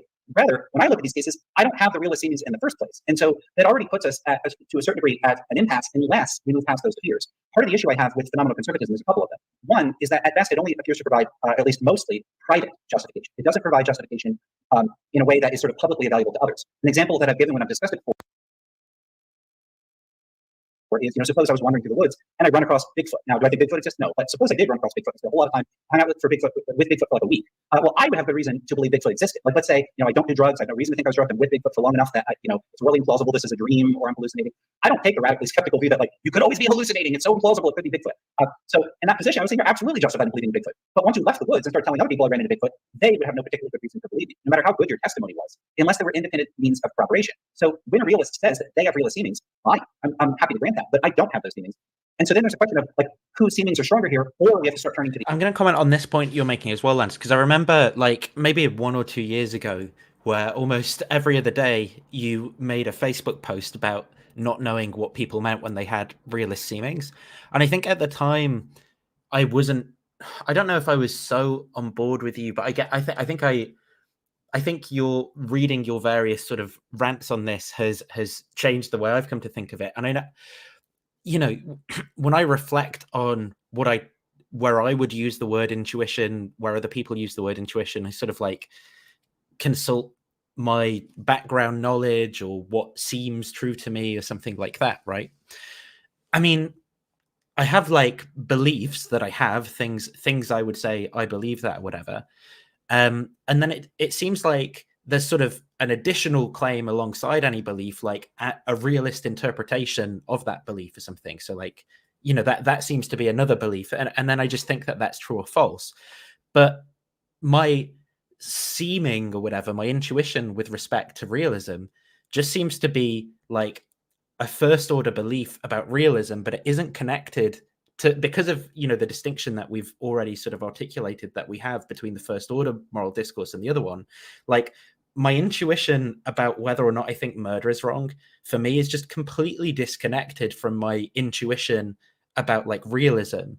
And, you know, I guess I struggle to understand what it would mean for me to like intuit this is wrong and realism is true, like be the content of that like seeming whatever. And I don't know what people mean by like that realism comes along with a seeming or something, a seeming in a way where they can't imagine that even being wrong or something. Like I just find it this like very mysterious. Like, what do you mean? Like I have an interpretation of my experiences that I can't like deconstruct or something. Like it's very, yeah, very suspicious. Yeah, it seems like, to me, it's funny because I say it seems to me. First of all, I should address that. When I use terms like seems or it appears or this sort of thing, I'm not making any claims that are presupposing or helping myself to the phenomenological presuppositions or other sorts of philosophical views that Huemer or non-naturalist realists have about what seemings are. I don't think I have intellectual seemings. Like, so if you ask me, hey, do I think 17 is a prime number? Oh, well, I have it. It seems like it is. A lot of times it seems to me, again, I'm self-conscious of the fact that I'm using the term seems, that they're describing a kind of phenomenology that is quasi-perceptual. Like when you consider a certain proposition, it's like you're seeing that it's true or false, like seeing in some sort of metaphorical sense. And this is presumptively through the operation of some special faculty, some intellectual faculty. I don't think there is a distinct intellectual faculty. And why would I use, so if this is meant to be literal, like I'm perceiving truth, I don't think I could do that. If this is meant to be a metaphor, what kind of metaphor? Like for what? Like what is in fact actually going on if this is not meant literally? Like I struggle to see quasi-perceptual language. I struggle to see what this language can mean other than a propensity to basically say certain statements. You know, that's really the only way I see this language being like cashed out in terms of actual stuff. I mean, I can understand that some people, obviously there's this alternative view of language to my own that's more, you know, this propositional, representational content view. And so there's kind of like metaphor of maybe when I have a propensity to say something is true, I then have an account behind that of like a proposition that I'm accessing or something, you know, or so, but I don't know what the phenomenology of that is supposed to be like. Like I don't, it's not my own phenomenology. Isn't like I'm now accessing a proposition or something. I don't have, I produce language and do stuff and make noises. I can even like say sentences in my head, sort of like in my verbal voice, but it's not like I'm saying the sentence through time. It's not like there's a time independent true or false proposition in my mind. It's like it's very the imagery, I don't know what it's supposed to really refer to, that other than speech behavior. Like I'm the same as you in this regard. And when I've read the way non-naturalist realists describe their phenomenology, it seems very impoverished. It's not very well described in terms of like actually trying to cash out what the experience is like for them. There's a very good chance, in fact, I would pretty much guarantee that there are places where they have given more detail to these descriptions and I simply haven't read them. I would very much like to read them, and I really do mean that. I mean, I'm going to remain skeptical. I am so confident and entrenched in my current position that it's very unlikely I'm going to change my mind. I find it a little frustrating if somebody takes that to mean like, oh, you're closed-minded or something like that.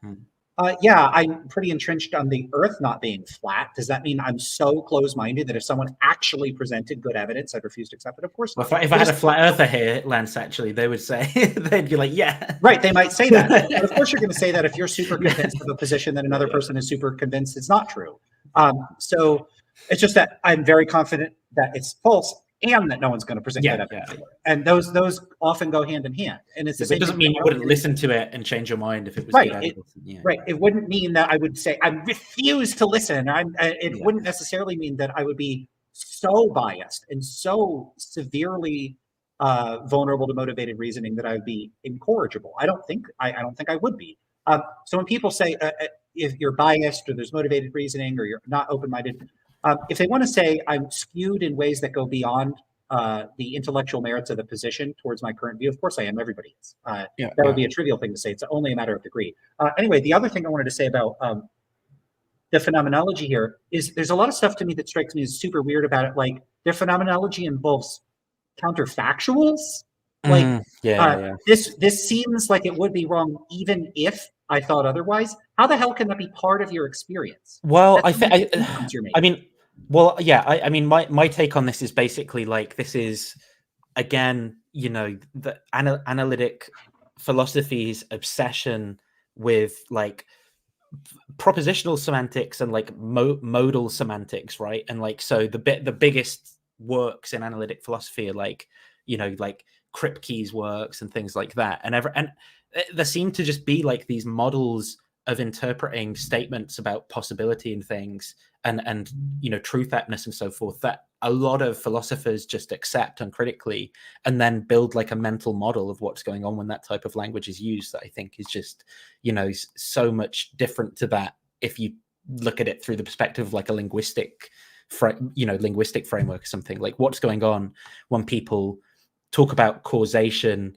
prediction, control and stuff? Do they like have Kripkean modal semantics in mind? No, I really don't think they do. I don't think that's the best account of that language, but that's a broader debate. Yeah, well, and this feeds into my general views on the matter, which is that I suspect that analytic philosophers, in virtue of what they study and how they think about these things, develop to the extent that it's a phenomenology and not just mistaken inference. Like, so one thing I think people are doing is just making inferences and then mistakenly taking those to be part of their phenomenology. The other is that they may genuinely have a distinct phenomenology, but I don't know why analytic philosophers are so confident that their phenomenology, their experience of the world, is representative of everybody else's experience of the world, especially because they are a narrow demographic group within even a narrow demographic group. So almost all of them are part of like a weird population, Western educated, industrialized, rich, and democratic. But they tend to come from different socioeconomic backgrounds. They tend to receive specialized training. They tend to read a shared canon of text that is not quite as systematic as the Bible, but we still have our Hume and our Kant and our Descartes and our Plato. Like they read the same text, they take the same courses, they're taught the same things, they develop their own idiosyncrasies, and like philosophers will say, I put the gloss on this. They use terms like gloss in weird ways that are only used in certain academic contexts. So they have like their whole distinctive terminology. So they are one of the most psychologically unrepresentative demographic groups in the entire world that make up. There's only there's like a few thousand. How many are there? 50,000? 100,000? Like if we're counting PhDs, I don't know. What? Sorry, I missed the. How many people have PhDs currently alive in philosophy? Probably not that many. It's a few tens of thousands. And so you're talking about this incredibly tiny proportion of people that all got funneled, analytic philosophers I mean specifically, that all got funneled through an extremely narrow, like they pass through the eye of the analytic needle, they come out the other end, and then they say everybody thinks the way I do, without a shred of empirical evidence that anybody does. And when you do get the empirical evidence, they just insist up and down it's not relevant. What the hell? It's super weird. It's like if a bunch of people lived in a cave for 100 years and they only read the works of a specific person, and they came out and they said, everybody thinks the way we do. And you say, oh, can you ask them? No, I just think, and I know how they think. What the hell is that? Why do they do that? Why don't they just ask people? Like, experimental philosophy's only been around for 20 years, like the actual practice of asking people. And it's had a pretty lukewarm and mixed reception among the philosophers. A lot of them don't like it. Yeah, yeah. Well, I think this gets back to, several of the questions Huemer raised, where he said, I don't know why this is the case about, people disagreeing with his intuitions and things like that. And I think that, your view provides a very good account of the ways in which philosophers and the ways they use words like intuitions depart from the ways that other people do, right? And I agree that I don't think Huemer's model can accommodate some of that data, and that's why, there's a disagreement in that area that's maybe more fruitful than the one you're having about matter ethics. But yeah, let's play this out. But do you know, just in terms of the overall thing, Lance, like how much of this is like the discussion between the two of you? Like, are there key points in this to jump to? Or Huemer talks, I think, for about 10 minutes, and then I think I talk for about 20 minutes, and I get too excited about all the empirical stuff, and curiosity cuts me off at some point. Okay. So it's probably around the 30, 35-minute mark where it moves towards open discussion. Okay, so maybe if I skip around there, let's. If you like torching baby, you still shouldn't do it. So it'll take a while. Talking Now, my claim isn't that most people have a direct intuition that moral realism is true. So most people have never heard of moral realism, I don't think. And if you try to explain it to them, it's going to take a while for them to even understand what you're saying. And it doesn't seem hard to understand to us because we're like philosophy people and we're familiar with it. But you just take a person off the street or an undergraduate and you try to explain it to them. It'll take a while for them to even understand the question. So they might not have intuitions about that specifically. Yeah, but then this is what's kind of like great that he is accepting that. But then if he's not making the claim when he says it's intuitive, that it's intuitive to most people, or most people think this, and he's just making the claim that to moral realists like myself, it's intuitive. Isn't that kind of like you're just saying like I believe it, and so I find that it's most probably true or something like, and it's like, well, obviously, right? That's like your like, why is that insightful? Why does that give us like? Why can you double count your reasons? It's like, it's my conclusion, and the fact that I think my conclusion is true is like an additional reason that my conclusion is true. Well, he says a bit more about this. I think his view is roughly that it's not that people explicitly adhere to realism, but that they would, under a certain sort of truth-conducive set of counterfactual considerations that they could be presented with. So, like, you take the person in the street, they don't know anything about the views in question. You have a bit of a Socratic dialogue with them, and people would be you could extract from people the fact that they're inclined towards realism.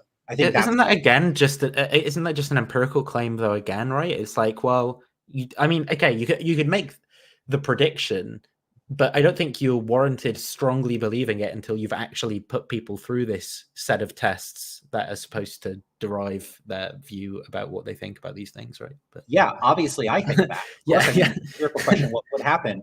And it would be incredibly difficult to do that in a way that wouldn't be potentially leading. I mean, this is part of why, again, like I go with this analogy to Schrodinger's Schrodinger's categories, is I say that people prior to studying philosophy exist in a kind of a sort of philosophical superposition that's only collapsed by engaging in philosophy. But look at the state of contemporary theoretical physics, where the Copenhagen position was ascendant for a long time. Does that mean the Copenhagen position is actually more plausible than the many worlds interpretation or hidden variable views? Not necessarily. Views can become established within a field of science for like sociological or historical reasons, not due to the merits of the position. And you have the same issue here, which is that if you are trying to train people to understand the meta-ethical issues at stake, there's going to be a bunch of questions as to how one would go about doing that. Like, if Huemer did it, or an analytic philosopher did it, that says, like as Huemer does in ethical intuitionism, you got 5 options. Huemer actually says in the book, these are the only logically possible options. And my view doesn't fall within those categories. So if you framed it to people as your options are naturalist realism, non-naturalist realism, non-cognitivism, error theory, stance-dependent theories, I don't accept that framing. So how are we going to instruct people? What kind of Socratic dialogue are we going to engage in? Because any dialogue we engage in that tries to explain these positions to people will, to some extent, require taking on board certain presuppositions that I might not share or that other philosophers might not share. So it's already taking a stance on background issues, and that's already potentially funneling and biasing and channeling people towards one position over another. I mean, this is just a very common feature. And this is, so I'll just make a point about what I do with the quantum mechanics stuff. I ask people, do you have a view about quantum mechanics? Did you have a view prior to the study? They say no. I tell them a bit about Copenhagen and many worlds, and then I ask them to pick one. 100% of people pick one. Does that mean that they have a view about how to interpret quantum mechanics? No. But if a philosopher is going to say, hey, here's a menu, pick something on the menu, of course people are going to tend to pick something on the menu. not too many people are going to have the wherewithal to be like, I think this framework is flawed. And so even the act of presenting these questions in an analytic is already presupposing that the analytic context is the appropriate way to address the questions. And that's the very crux of the whole dispute I'm rejecting. So no, he uses process of elimination. My response isn't, no, the process of elimination fails because one of those three anti-realist positions is correct, is I say, you haven't eliminated all the alternative positions.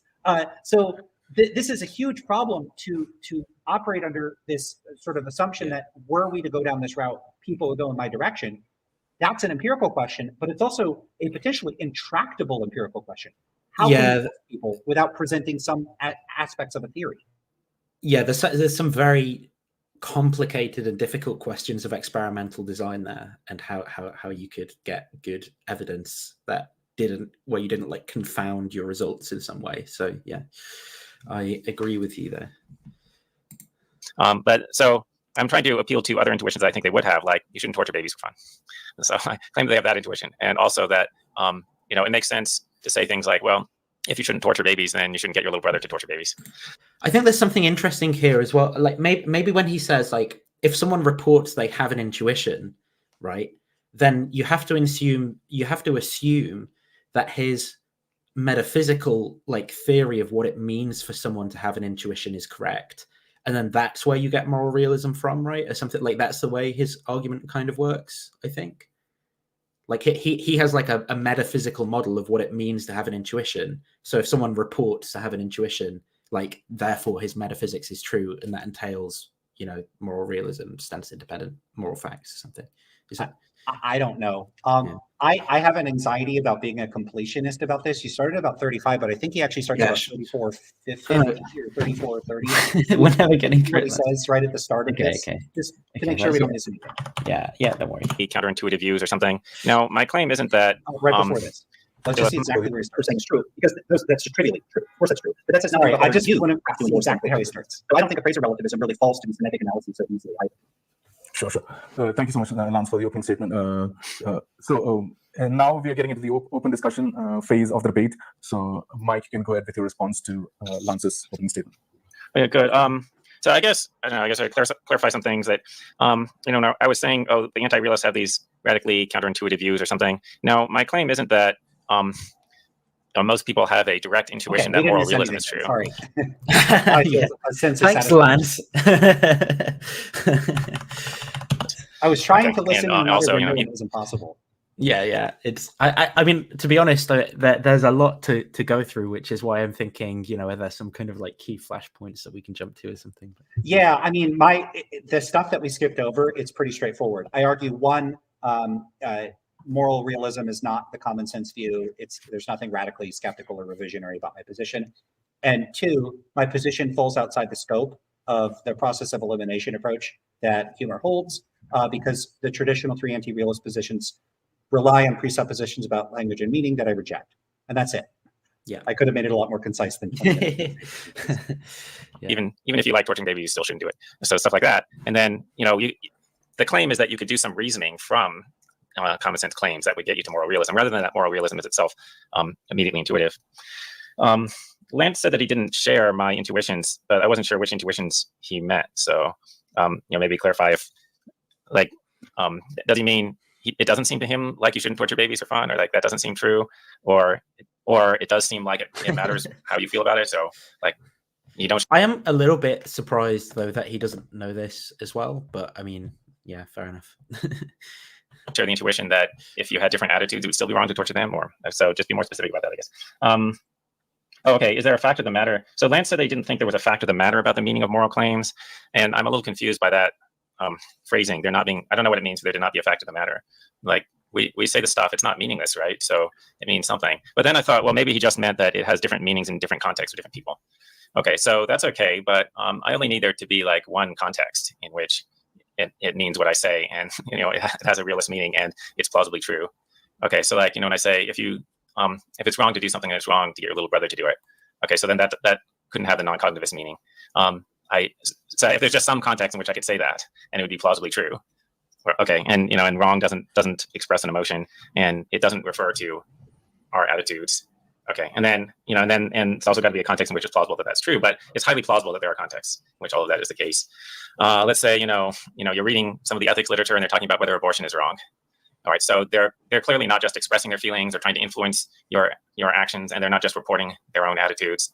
So it looks like it has a realist type meaning, right? And it's not some weird philosopher thing, like although it's philosophers talking like other people understand what they're doing, right? Arguing about whether abortion is wrong. Okay, and then you might think, oh yeah, but maybe the stuff they're saying there is false. Okay, but say in the course of this article about abortion, they're like, okay, so everyone agrees that murder is wrong. Now let's figure out whether abortion is like that, and then so when they say everyone agrees that murder is wrong, it looks like that has a realist meaning. In other words, it's not being used to express a feeling. It looks like that has realist meaning. Like again, does it? It doesn't to me.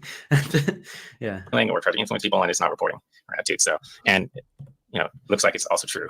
Okay, so now, and then, if you're committed to saying, oh yeah, so in that context, it was just a false statement, then I think that's radically counterintuitive, I guess. And okay. Okay, so then, my argument against the error theorist is, oh, well, you guys are committed to saying it's not wrong to torture babies. That seems crazy, right? Or, when you're reading the article about abortion, they're like, everyone agrees murder is wrong, but is abortion really murder? Okay, no, only if fetuses are people or something like that, and they go up in there. And then if you're committed to saying, no, they were wrong when they said that, that murder is wrong. I think that's a crazy position. Now, and then Lance said something like, well, what the error theorist means is that there's not a stance independent fact about it. No, that's not what they mean. Right? What they mean is the ordinary statement murder is wrong is false, right? Because it's part of their theory that, like, the reason why they're error theorists and not non-cognitivists is that it's part of their theory that the ordinary statement means what the realist says that it means. Can you pause here? Like, they agree with the realist. I don't remember exactly what I said, but it's a little weird that I very much doubt I mischaracterized what error theorists think. I think I laid out what they think pretty clearly. I could go back and look, but it seems like he's correcting me here about error theory when, like, it's very clear what error theory is. Error theory is ordinary moral claims purport to describe stance-independent moral facts. There are no stance-independent moral facts, so the ordinary claims are wrong. I mean, my whole position on normative entanglement, when it's used against error theory, turns on that being the case. So this was a strange thing for him to clarify. I wonder what I said that prompted that reaction. I'm just going to grant I must have said something that gave that impression, but it is a little strange because this gives if someone jumped into the exchange here, it looks like I don't know what error theory is, and he's correcting me that. It's real weird. Lance, do you want me to just play this for a minute while I go to the toilet, or do you want to play it on your share while I go to the toilet? Because I really need the toilet either way. So just play it, I guess. Okay. I'm sorry if a really good point comes up that you want me to pause on, and I'm just not here. We'll deal with it.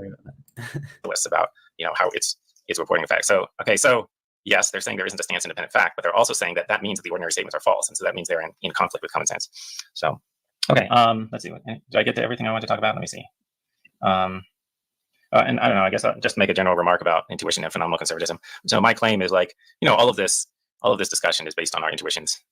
Like, you don't have, there's not like a philosophy discussion in which you're not relying on your intuitions. It's just that sometimes you label them that, and sometimes you just intuit things without saying that they're intuitions, right? But so, that being the case, it seems like, you shouldn't accept a position that relies on less plausible intuitions, right, over one that relies on more plausible intuitions. Okay. All right, Lance, you can go ahead with your response to that. It's an open discussion, so yeah. Sure. Yeah, I was a little puzzled by the last thing because I thought I was quite clear in my characterization of error theory as being committed to both the semantic thesis, a claim about ordinary speakers, and that what they mean is that those people are wrong when they make those claims. In fact, that was actually part of my point about it not being the case that the error theorist is really committed to anything so egregious as it might seem. That's part of the point of normative entanglement. All they're committed to saying is, hey, the people over there, when they say that stuff, there's an implicit presupposition in what they're saying. That presupposition is false, and so those people are systematically mistaken. The issue here is that you give this statement like the error theorist is committed to saying that it's not morally wrong to torture babies. Sure, to the extent that they're committed to saying that, that's supposed to be crazy, to put it in your terms. I don't see why that's crazy, because all they're committed to saying when they say that is to the extent that this statement, as long as they're employing that language in the sense that ordinary people mean it, in the sense of what they think is a belief or an implicit commitment to there being stance-independent facts, what they think makes that statement false is the commitment to stance-independent facts. There's no other aspect of that they're denying. So the claim is both a normative claim, a claim about the rightness or wrongness of torturing babies or whatever it would be, and a metaethical claim. So if you look at, if you imagine an exchange like, a realist asks an atheist, hey, you think it's, or an error theorist in particular, hey, do you think it's morally wrong to torture babies for fun? Well, the error theorists, if they're responding to that by employing the language in the ordinary sense, the answer would have to be no. They can't say yes to that question. But notice if they say yes, they're saying yes simultaneously to both the meta-ethical question, whether there are any stance-independent facts at all, and the normative question that they're opposed to torturing babies, that they think on normative grounds it's morally wrong. But if they say no, that's actually ambiguous between three possible positions of the person to hold. They could think that there are stance-independent facts, but that the wrongness of torturing babies isn't among them. So they could say no, even though they're a realist, but they just think they think it's permissible to torture babies. They might think that they're saying no to both questions, so they could still think that it's okay to torture babies, but they also don't think there's stance-independent facts. Or they might think something like what I would think, which is that I do think it's wrong to torture babies just for fun, but I don't think it's stance independently wrong. But if an error theorist is responding to that question, because the meta-ethical question and the normative question are bundled together, it can make it pragmatically implies if they say no, that they're like an awful, terrible person. It's implying they're okay with baby torture. And that actually isn't an implication of error theory. An error theorist just isn't committed to being okay with baby torture. And I think the sense that the error theorist looks, quote unquote, crazy is because it looks like to people that aren't being careful about what the error theorist is saying, that the error theorist is okay with baby torture. And they don't have to be. An error theorist could literally be out personally stopping people from torturing babies. They could be a crusader dedicated to stopping people from torturing babies with a far greater commitment than every realist on the planet. And they could still respond by saying, it's not really wrong to torture babies. So, I don't know if you want to discuss that, or I should go through your list. I don't know the best way to handle this. I don't know. Okay, so yeah, so there's this error theorist who says, God, I absolutely hate baby torture, but it's not morally wrong. Okay, so now does that make their position plausible? Okay, so now they've canceled the implication that they're okay with baby torture. So then that should eliminate any implausibility, and so then that derives from that. So, no, that still seems like a radically counterintuitive position, right? Well, it doesn't seem that way to me. Oh, okay. I don't find anything remotely counterintuitive with that. Seems fine to me. I don't see what the problem would be. What I would have a problem with is if a person was okay with baby torture. I don't care if they deny stance-independent moral facts, because I don't find the notion of stance-independent moral facts to be remotely plausible. And so this is what happens in, like, we could just copy paste the same point about all of the scenarios that where once you unpack, like, the subjective is saying, yeah, if a person says that it's morally okay to torture babies, that statement is true. All a appraiser relativist is committed to is saying, hey, when that person says it's okay to torture babies, what they mean is, I approve of torturing babies. And if the person approves of torturing babies, they might as well be saying, I approve of torturing babies. Well, of course that's true, but that says nothing about whether the appraiser relativist has to be okay with that person torturing babies. And so again, I think the extent to which it prompts us to think that the appraiser relativist looks crazy is only by failing to disentangle failing to adopt their perspective and disentangle what they're committed to once you unpack the analysis versus interpreting it outside of that analysis. So it's the same sort of thing.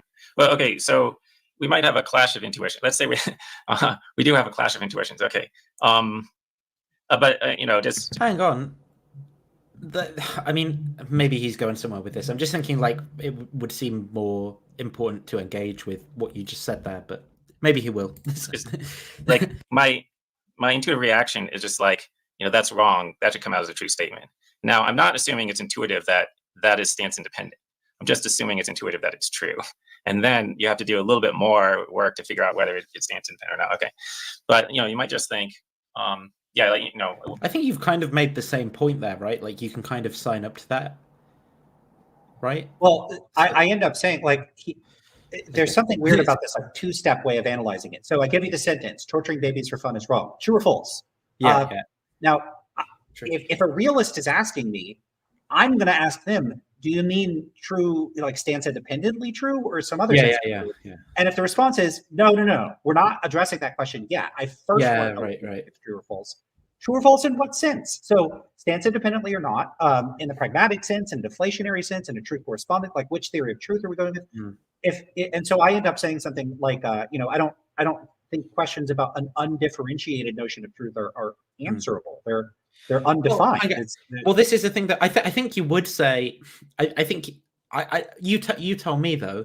Like, I think there are contexts within which you would be, asked a moral question and you would tick the box like that statement's true, whatever, and you can still say, but then there's to interpret that as meaning, divine command theory true, wrong, like, as something is just an additional thing I would not tick correct to on the box. So there's no, like, inconsistency between the set of, like, views that I hold together. It's not like by ticking the true box there on that one, I also committed myself to moral realism, because I just didn't mean that.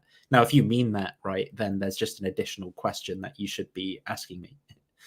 Right, but if you say true, then they might say, "Oh, so you're a cognitivist, and now you're gonna have to commit yourself to some type of stance-dependent or constructivist view." Well, hold up. When I say true, I'm not committed to a view about ordinary moral semantics.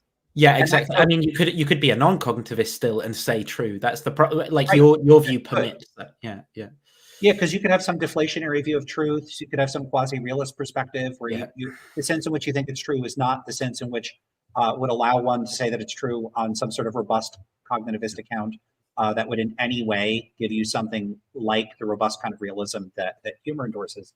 But the other thing is just like, if you're not giving me a disambiguated conception of truth, if there isn't a presumptive context where I know what you're asking me, then what am I supposed to do? Am I interpreting true and other aspects of the question in accord with what I think you're asking me on your view? Am I interpreting it in accord with what I think on my view? Like what are you asking me to do? And if I'm not going to say, please disambiguate, how the hell am I supposed to answer the question? So I think what I'm saying is like, look, you can sort of give an answer to that for the sake of being nice or getting along, right? It's not like you're trying to be, you know, to show that you're not trying to be obtuse or whatever. But you can't read anything useful off of that answer because it's so like underdetermined what all of the relevant terms actually meant in your answer, like, or what you meant by giving that answer. You have to unpack that and get it. Yes, and I have to be sensitive to all the pragmatic. Like, let me ask you this: predict what I would say if I'm on. I'm at a big national, like, I don't know, I work for the U.S. government, and I'm in front of all the cameras and all the media, and someone says, "Do you think it's wrong to torture babies for fun?" What do you think I would say? Or do you think it's true that it's wrong to torture babies for fun? You just say yes, right? Very confidently true. Right. Like, So you accurately predict what I would say and say, of course it's wrong. Of course that's true. Yeah. Now, because you can't even show hesitation because that would be bad with the low information voters. And Exactly. So of course I'd say it's true. Now, what am I doing there? I'm affirming I'm against baby torture. That doesn't commit me to any meta. You're talking about moral realism. You're talking about moral realism to the nation. Yeah, but I wouldn't be though. I'm saying, I'm against this baby torture stuff. And like, we're all on board with that. And it has nothing to do with my meta-ethical views. Because in that context, I would understand that it would, so you could say, so you're being dishonest, you're being a fictionalist. No, I'm understanding that in that context, to say no, technically, like no, but not only would no one would understand me. No, the first thing they would think, hey, the guy's cool with baby torture. He's a maniac. Like you have a responsibility when you're talking to the public to not talk in a way that's so technical that you would confuse or mislead them. Like if an astronaut thought that like technically the Earth wasn't habitable because it wasn't technically right outside some established habitable zone, it'd be really weird to say the Earth is like, let's say like they have like a precise zone and the Earth like changed its orbit a little bit and it moved it outside of it. What if like a NASA person was like, yeah, the Earth is no longer habitable? That would really confuse the public. Like it's no longer in the habitable zone. Like, not that this isn't like the best example I could come up with, but the point is just that if you're a representative of a particular technical position, you have a responsibility not to speak in technical terms. When doing so would actively mislead or confuse people. So hell no, I wouldn't say no in that context. For entirely legitimate reasons. And I think it takes a sensitivity to the social context in which you're talking to be aware that a person's responses can legitimately differ for reasons that are not insincere or disingenuous or anything like that. I think, there's the broader problem is that these kind of like decontextualized intuition pump cases are just not the way that language functions, right? Language only functions in specific contexts, and then that's where you can interpret communicative intent and meaning. Because like even in that political case that you're giving, I don't even know that you would be making like a first order moral claim, insofar as your function there as a politician would be more to communicate the party's position on a wedge issue, or like, how the policy that you intended to enact or something like that, right? Which doesn't even necessarily mean that you have a particular moral view about it. It might be very like Machiavellian. So like the pragmatics of real human communicative context, like just a very diverse and particular, and that this idea that you can just like abstract common features from them all and they're all to do with like truth apt propositions of moral realism, I think is very, very wrong. Yeah, it's actually worth noting something that's a bit ironic about accusations. Like, I take a pragmatist view about things. A lot of my views would be described as radical or skeptical or revisionary. But I actually think my view of language and human cognition more generally. So I endorse like Sperber and Mercier's argumentative theory of reasoning. I don't think a lot of human argumentation evolved or that we're adapted psychologically to be like truth conducive in the way that we go about arguing. I think people are big time confabulators. They're big time rationalizers, and that to a considerable extent, the best account of why people reason and argue more like lawyers than philosophers is because it's useful to do so. That it served us it was like beneficial to our ancestors. Now, I'm not trying to make some claim that this has to be some sort of deeply hardwired thing. This could very well be that we're biologically predisposed to pick up on cultural cues and can readily adapt to like the cultural and social facts around us. And then it turns out being very signally, being very trying to say things to say, hey, I'm part of this group and not of that group, that could be almost entirely learned. So I'm not making some sort of like nativist nature versus nurture type of claim here. Rather, my point here is that it's a question about what we're doing with language and what we're doing with our reasoning processes. And I think they largely function to achieve our goals. So why do people say what they do? Well, people say things, people defend things, people assert things to achieve goals. They have purposes behind them. And when you look at those purposes, that I think is a good place to start when trying to understand how language is working in those contexts. So, in these contexts where people are arguing about morality, I think people are generally trying to get other people to be on board with them, to broadcast what side of an issue that they're on. They have all these functional goals. And it's not so much about, it's almost like philosophers think people are like proposition machines that just go around going, P is true, Q is true, R is true. No one just asserts propositions for no reason. We only ever assert a proposition because we're motivated to do so for some end or purpose. And so I think a better way of approaching language and cognition and reasoning is to look at it as goal-oriented, as functional, and as deeply embedded in the social context of usage in such a way that to eliminate that, to extract moral language from those contexts of usage is to remove moral discourse from the precise functions it actually plays. It plays social functions. Removing it from the social roles it's serving in those contexts, like saying, hey, I'm part of your group, or hey, I don't like those people either, is to remove what is fundamental to what it's actually doing and what it's for. So there is a sense in which this is there's more stuff to say here, but more generally, I think that a large part of the way that people actually speak when they talk about things and they talk about what's true or false is actually much more in line, functionally speaking and practically speaking, with the way pragmatists view these sorts of questions. So there's an ironic sense in which I not only deny that my views about these things are generally revisionary, to the extent that my philosophical views could be mapped on to ordinary discourse and ordinary reasoning. I actually think they do a better job descriptively. So I think the philosophers both have a largely invented, constructed, bad system. Like it's bad practically speaking, but it's also bad like descriptively speaking. So I don't think people go around thinking, speaking, or acting like moral realists. I think people go around thinking, speaking, and acting in a way that would be better captured by Sperber Mercier's account, by more recent views about language cognition, like that are like the ones presented in the language game. I think philosophers are wrong about it, things pretty much like root and branch. It's just wrong all over the place. Yeah. What do we do if we just have different intuitions? At the end of the day, I don't know. And I believe that in fact there are a lot of anti-realists who are such, because I find that so frustrating. What do we do if we just have different intuitions at the end of the day? Like, I'm so able to deconstruct my intuitions and question, like, well, where did these intuitions come? Like, even for things where I'll say this seems this way to me, I can reflect on that and go, well, why does it seem that way to me? Like, was I raised in a context where people held these views very strongly? Did I have a teacher who taught this subject and had a particular leaning? Did I read a particular book? Is it, like, I can reflect on those things and sort of deconstruct why, and then think, well, on reflection, is it a good reason for me to think of it that way? Like, I don't just stop at the fact that I'm like, well, that seems that way. Like I said, the sentence that seems that way, so now I can't reflect on what I believe anymore, and I'm just stuck. Like, again, very weird that philosophy, like within philosophy, which is supposed to be the subject that's about carefully interrogating these things, it would be like, what can I do? I just intuit it that way, and now I'm trapped, and we're trapped with this disagreement. Like, that's so like uncritical to me and unthoughtful. But yeah.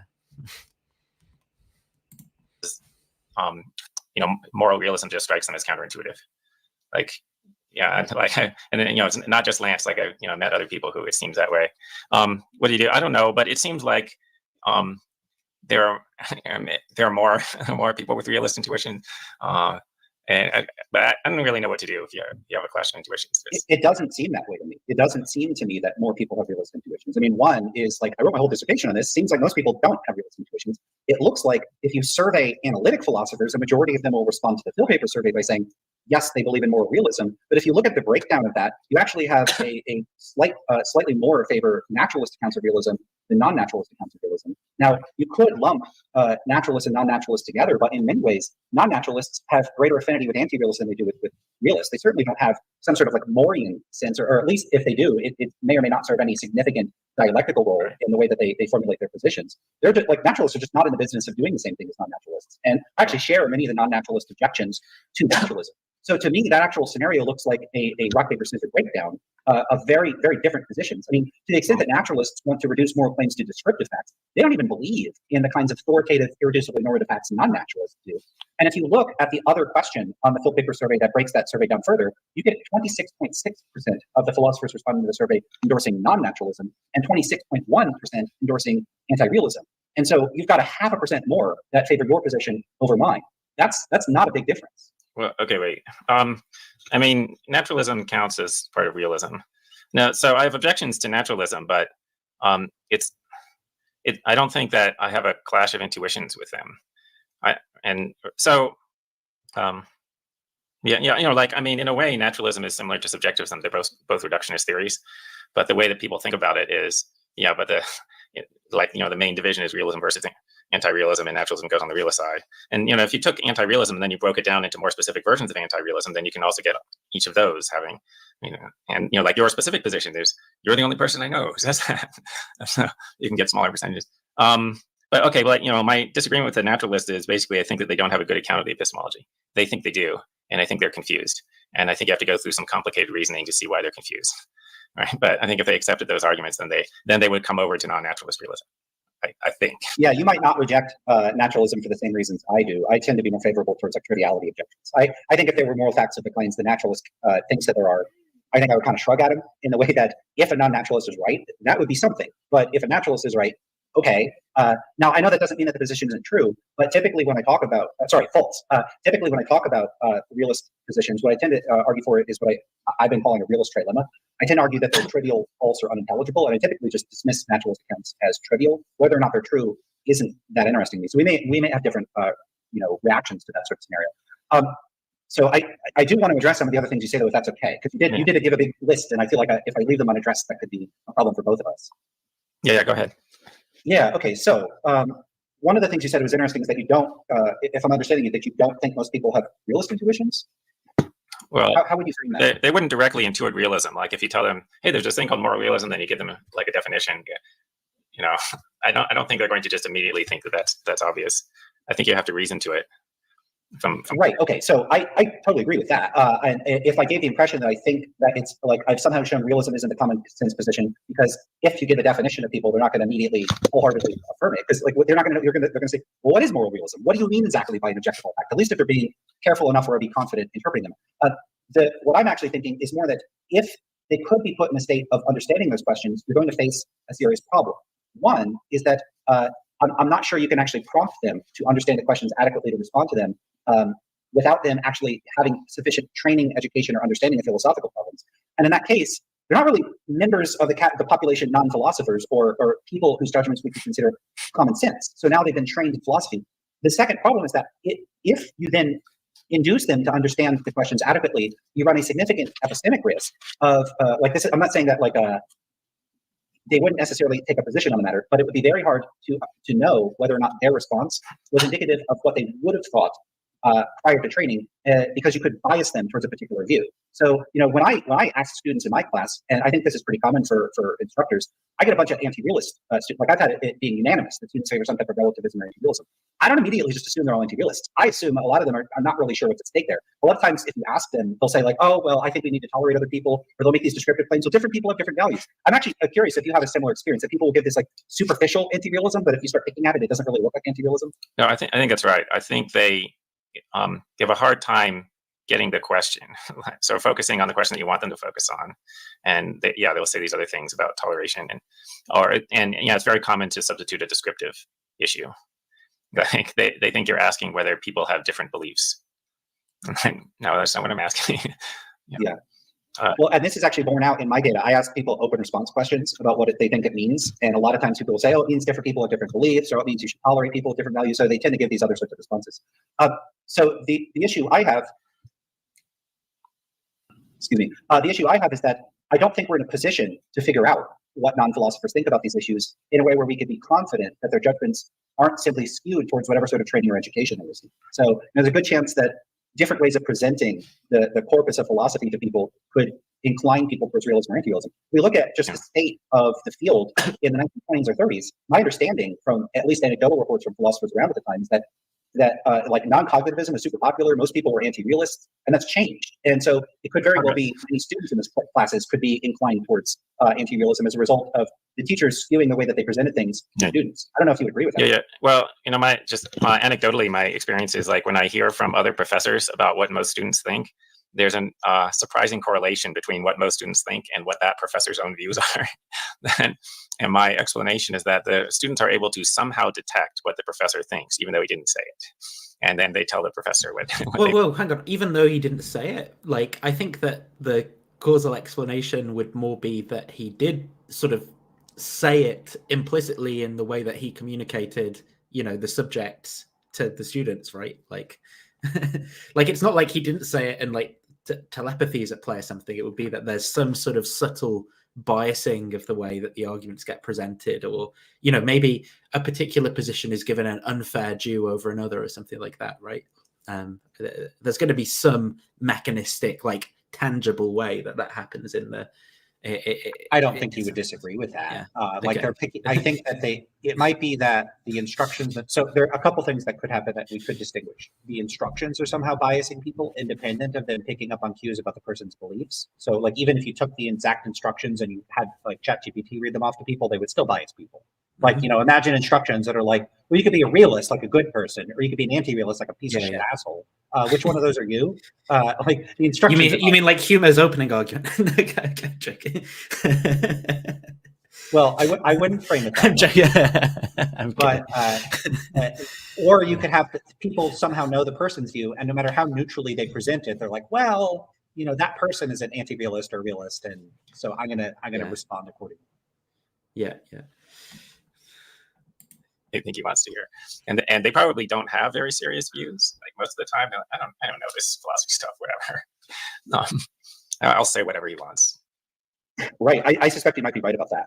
I thought something kind of similar, that somehow students, I think, at least they're making guesses as to what they think the instructor thinks. And as long as it's more than 50% chance that they're right, that's going to skew the results, at least if it's a dichotomy, in favor of the instructor, like them, or their responses correlating with the instructor position. It is testable. That'd be a cool thing to test, actually, for survey students. Maybe it's something I'll put on the list.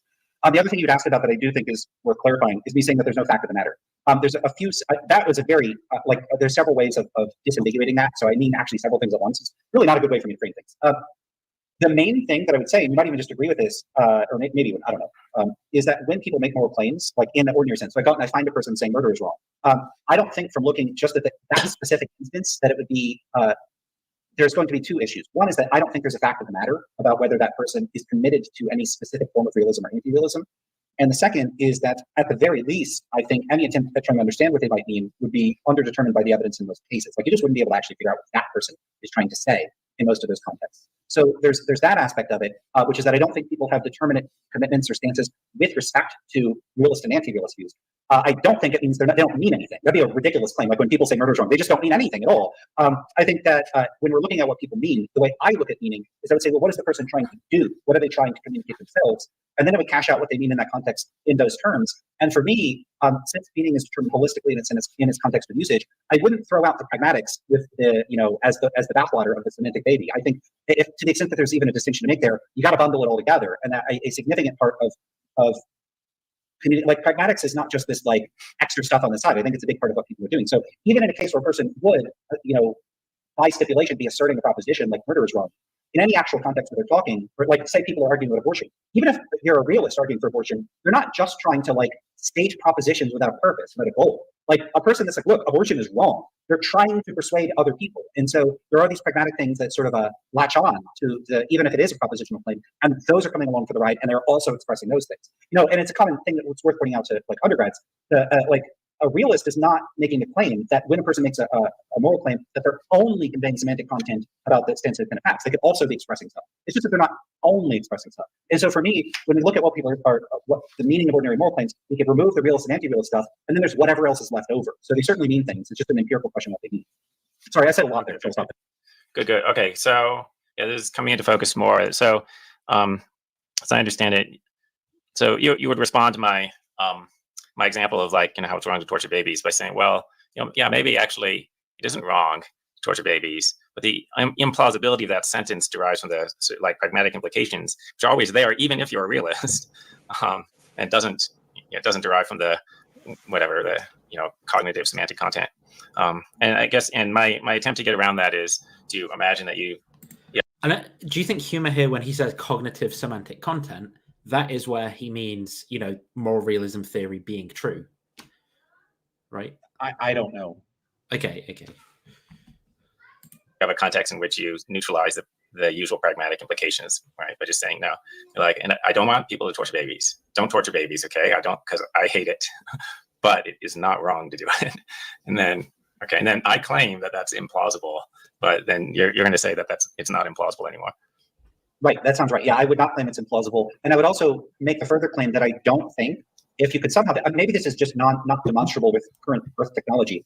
I suspect at least some people that would say in those cases that it's implausible, they're still subject to the pragmatic influences. Like the implications are somehow influencing them. I can't demonstrate that, though. I can't read your mind or anyone else's mind. And you may have considered this position, far more than the vast majority of people. So, if you're saying it's not the pragmatics, fine, take your word for it. But for most people, I don't know the answer to that question. I don't know if they would favor my side or your side. And so, at the very least, I would be very hesitant to say that the realist position, even under these like special circumstances where we're removing the pragmatic influences and we're extracting the language from those contexts and we're putting it in some special context. Yeah. I don't know the answer to what the preponderance of people would favor under those conditions, even if we look at the Pill Papers data, because I don't know the facts about the degree to which those people are subject to these sorts of influences. Yeah. And I don't think anyone else does either. We haven't done that research. Like I don't know how good philosophers are at holding pragmatic influences in abeyance, to what extent and how systematically they are capable of doing so, nor do I know if the extent to which they're capable of doing so is operational when they're answering those questions. Like when they're filling out the Pill Paper survey, are they holding that stuff constant? I don't know. I don't think anyone knows. So I would at least push back against the notion that realism is a complex. First of all, I certainly don't think most non-philosophers are realists. But even in the cases where one wants to claim it's like the most plausible position by the preponderance of philosophers, I'm skeptical even there. Yeah. So I wonder if you think axiological judgments go the same way as deontic judgments, and I think this might be worth thinking about because, like, there's some people, like I have a colleague who doesn't believe in obligation. He just believes in good and bad, right? This is Alistair Norcross. So he thinks actions are better or worse than other actions, but there's no obligatoriness. Okay. So, you imagine somebody saying, well, like pain is bad. We could put some qualification, whatever, pro tanto, intrinsically bad. And then, okay, but, obviously I don't like it. So imagine somebody saying, pain isn't bad. I just don't like it. And, does that seem implausible? Or would you say that sounds fine? Yeah. So this actually goes back to some of the other stuff. Did you want me to pause it? Sorry. Yeah, it's a question about like your pain is like. Can you take it back just so I can hear exactly what you said? Yeah. Oh, okay. like, So you imagine somebody saying, well, like pain is bad. We could put some qualification, whatever, pro tanto, intrinsically bad. And then, okay, but obviously I don't like it. So imagine somebody saying, pain isn't bad. I just don't like it. Yeah, And Yeah, so he's going to ask, like, does that say, your pain isn't bad, I just don't like it? Does that sound weird? Well, yeah, it does sound weird. But it sounds weird because of the pragmatics, right? Yeah, that's my take on it. Because like if I said to someone's like, oh, I got my wisdom teeth out, it really hurts, and I'm like, your pain isn't bad, but I don't want you to be in pain, but it's not bad. I sound like a callous asshole. But that's because the pragmatic, the impression I'm giving is like, don't be a baby. You're like, I don't care that much. Like you're communicating things that in a social context would make you seem rude and unconcerned about the person's welfare. But and also, if you weren't doing that, why the hell in a regular everyday context would you say something like, well, I don't think that there's pain qualia because I'm an illusionist about consciousness, and so technically you weren't experiencing pain qualia. That would violate other norms, like norms of relevance. So that's not a relevant thing to say to somebody in an actual ordinary social context. And so the colloquial reading, yeah, it would sound weird for the pragmatic reasons. The non-colloquial, technical, philosophical meaning would sound weird because it's not relevant to the social context. So why the hell would anyone say something like that in an actual context, like where someone is in pain? The answer is they probably wouldn't, and it would be weird because it's like a socially inappropriate thing to say, not because there's anything philosophically suspect with the view that would prompt someone to say that in a philosophical context, at a philosophical conference. Yeah, but even in a philosophical context, I think, that the reason that it seems weird is because, the way that we predominantly use language is in those ordinary contexts, and that's where our intuitions come from, right? Is as speech users in those ordinary contexts. So then we sort of like have, when we say there's an intuition that it's weird or whatever, we do have that feeling that it's weird, but that's being informed by that background knowledge rather than, it being like informed by this deep clash with like realism or something. It might additionally also be weird because of that, but like a lot of the work I think is being done by that background knowledge as well about how language works, and then it's driving us down the road of these philosophical views. Yeah, I completely agree. I think that philosophers just they might think that they can imagine the meaning of these sentences outside their colloquial usage, and I think my prediction is that they just systematically fail to do this. They're not. I mean, I was just saying this in the conversation. I'm very skeptical that philosophers can just suspend these pragmatic associations. Like, just try to get just stipulate a sentence like, hey, I by the following sentence, I just mean 2 + 2 = 4, and then I give them the sentence. It's okay to torture babies all day long. In fact, I love it. It's the greatest thing to do ever. That just means 2 + 2 = 4. And I want you to repeat that sentence and tell me that it's true. They're not going to want to do it. And they're not going to want to do it for a very obvious reason, which is that it's going to sound like they're an evil lunatic. And I'm like, no, but you don't understand. I've stipulated that those. And even if it wasn't that, if it wasn't that, you could go with like a really like politically incorrect statement about something, and because you just can't remove. Give me one, please. Yeah, I'm not going to give you it, but I'm just saying, like, because you just can't remove language use from like context completely. Like, language exists in real context, and these are right. And so people know that they can't say that stuff in a stream or at a conference or in a conversation, because even if you're like, no, but technically what I mean by baby torture, I'm just making a technical point. I'm just making a technical. No one is like, some people might be able to go, fine, I understood it was a technical point, but everyone is aware, unless they're like have a catastrophic misunderstanding about human social behavior, that if you're not careful about the implications of what you say, it's going to land you in social trouble. And so people modulate what they say and how they think and how they speak. And I'm serious about the thinking part too. I think people are even afraid to think things that would sound deviant to phrase in a particular way. So it would sound weird. What is that supposed to show? Like, I'm just not sure what that's supposed to be diagnostic of, other than, people don't want to say things that sound bad in contexts where the pragmatics of it would make them sound like a jerk or stupid or evil or whatever. Does that seem implausible? Or would you say that sounds fine? Yeah, so this actually goes back to some of the other stuff you said, but I'll just address this. What I would say about this is, it depends what you mean when you say pain is bad. So, in a lot of cases, it looked like you were telling me that like you just want this intuition about whether the statement is true, not necessarily in the non-naturalist sense, but I don't know how to have an intuition about like an undifferentiating conception of truth. Like it's true in some sense, but we'll leave open what sense in which it's true.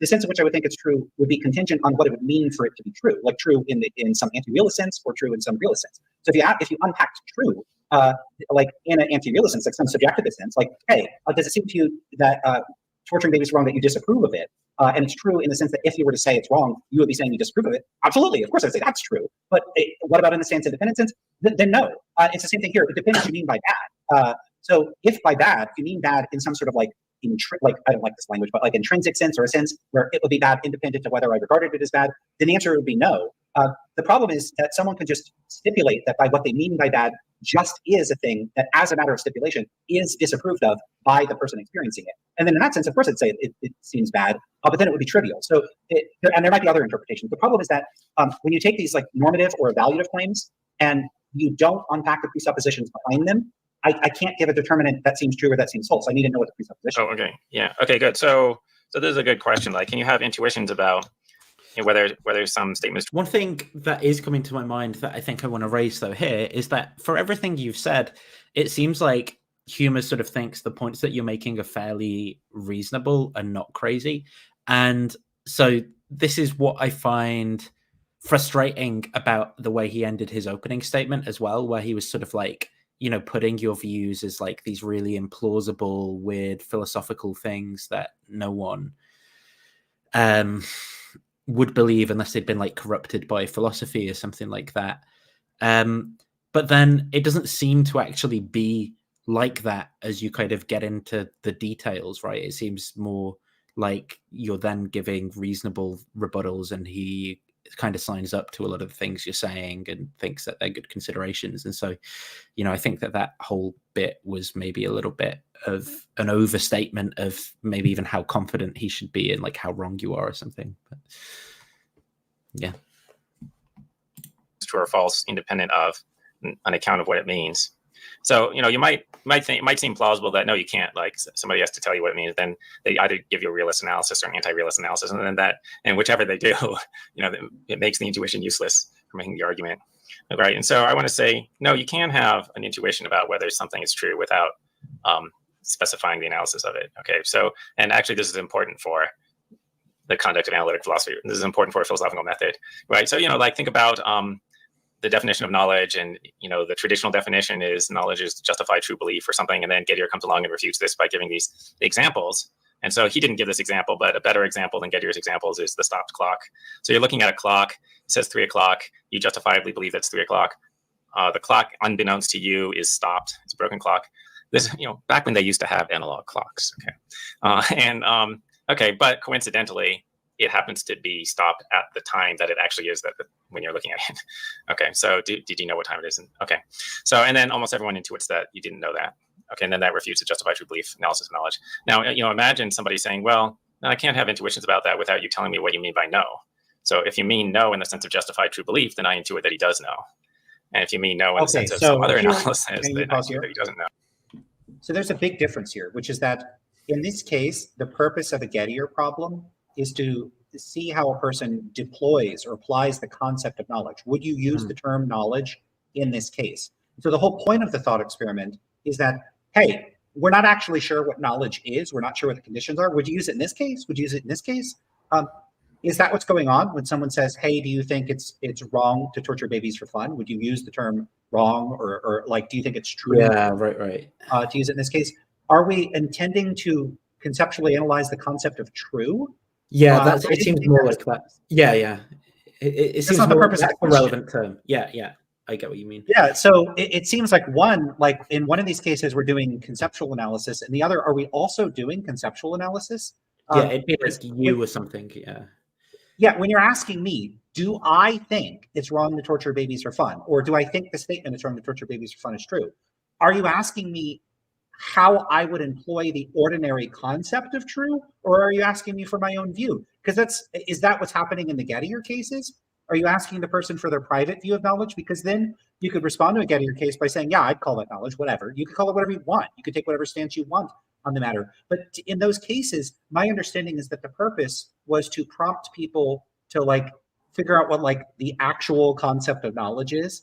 And as you'll see here, I don't think there is an actual concept of knowledge. So that Yeah. strikes me as a nonsensical question. There isn't a solution to getting your problems. And so if that's the kind of question he's trying to ask me in the case of like, is it wrong to torture babies for fun? If that is framed in a specific philosophical context where I'm supposed to give an analysis of truth in the ordinary sense, I'm not sure that these are analogs to one another. That's weird. Like, that's not what I'm doing when I'm answering that question. I'm telling you something about my well, I mean, one is the normative entanglement thing, is that I'm dealing with an issue that you've just asked me what seems to be a meta-ethical question. You've embedded it inside a normative question, and now I'm trying to navigate how the heck to answer that question in a way that's not misleading or confusing. But I'm also just telling you something about my own meta-ethical stance. I'm not telling you about the deployment conditions of some shared concept. I'm not doing that. So like when I say things are true, I'm quite literally not even intending to use some specific ordinary concept because I'm a pragmatist. I don't presume that the ordinary concept of true is the pragmatic view of truth. So you would have to clarify here, are you asking a question about what I think the ordinary concept is in ordinary contexts, or are you asking a question where you're trying to like figure out what my theory is, my private personal theory about what my actual position is, independent of ordinary usage? Once that's disambiguated, these questions are fairly straightforward to answer. I think so, but I do think that from Michael's point of view, he kind of gets to have his view of truth and semantics for free. And so your, answer to that question, then he can combine his view of truth and semantics with your answer to just derive, meta-ethical conclusions, right? And I think that is kind of like a little bit uncritical, a bit like cookie cutter, because obviously all of that stuff should be up for grabs as well. Right. All of those things are potential matters of contention. So it looks like a lot of the questions that are being asked are basically saying, hey, here are the assumptions on the table that we're granting as true.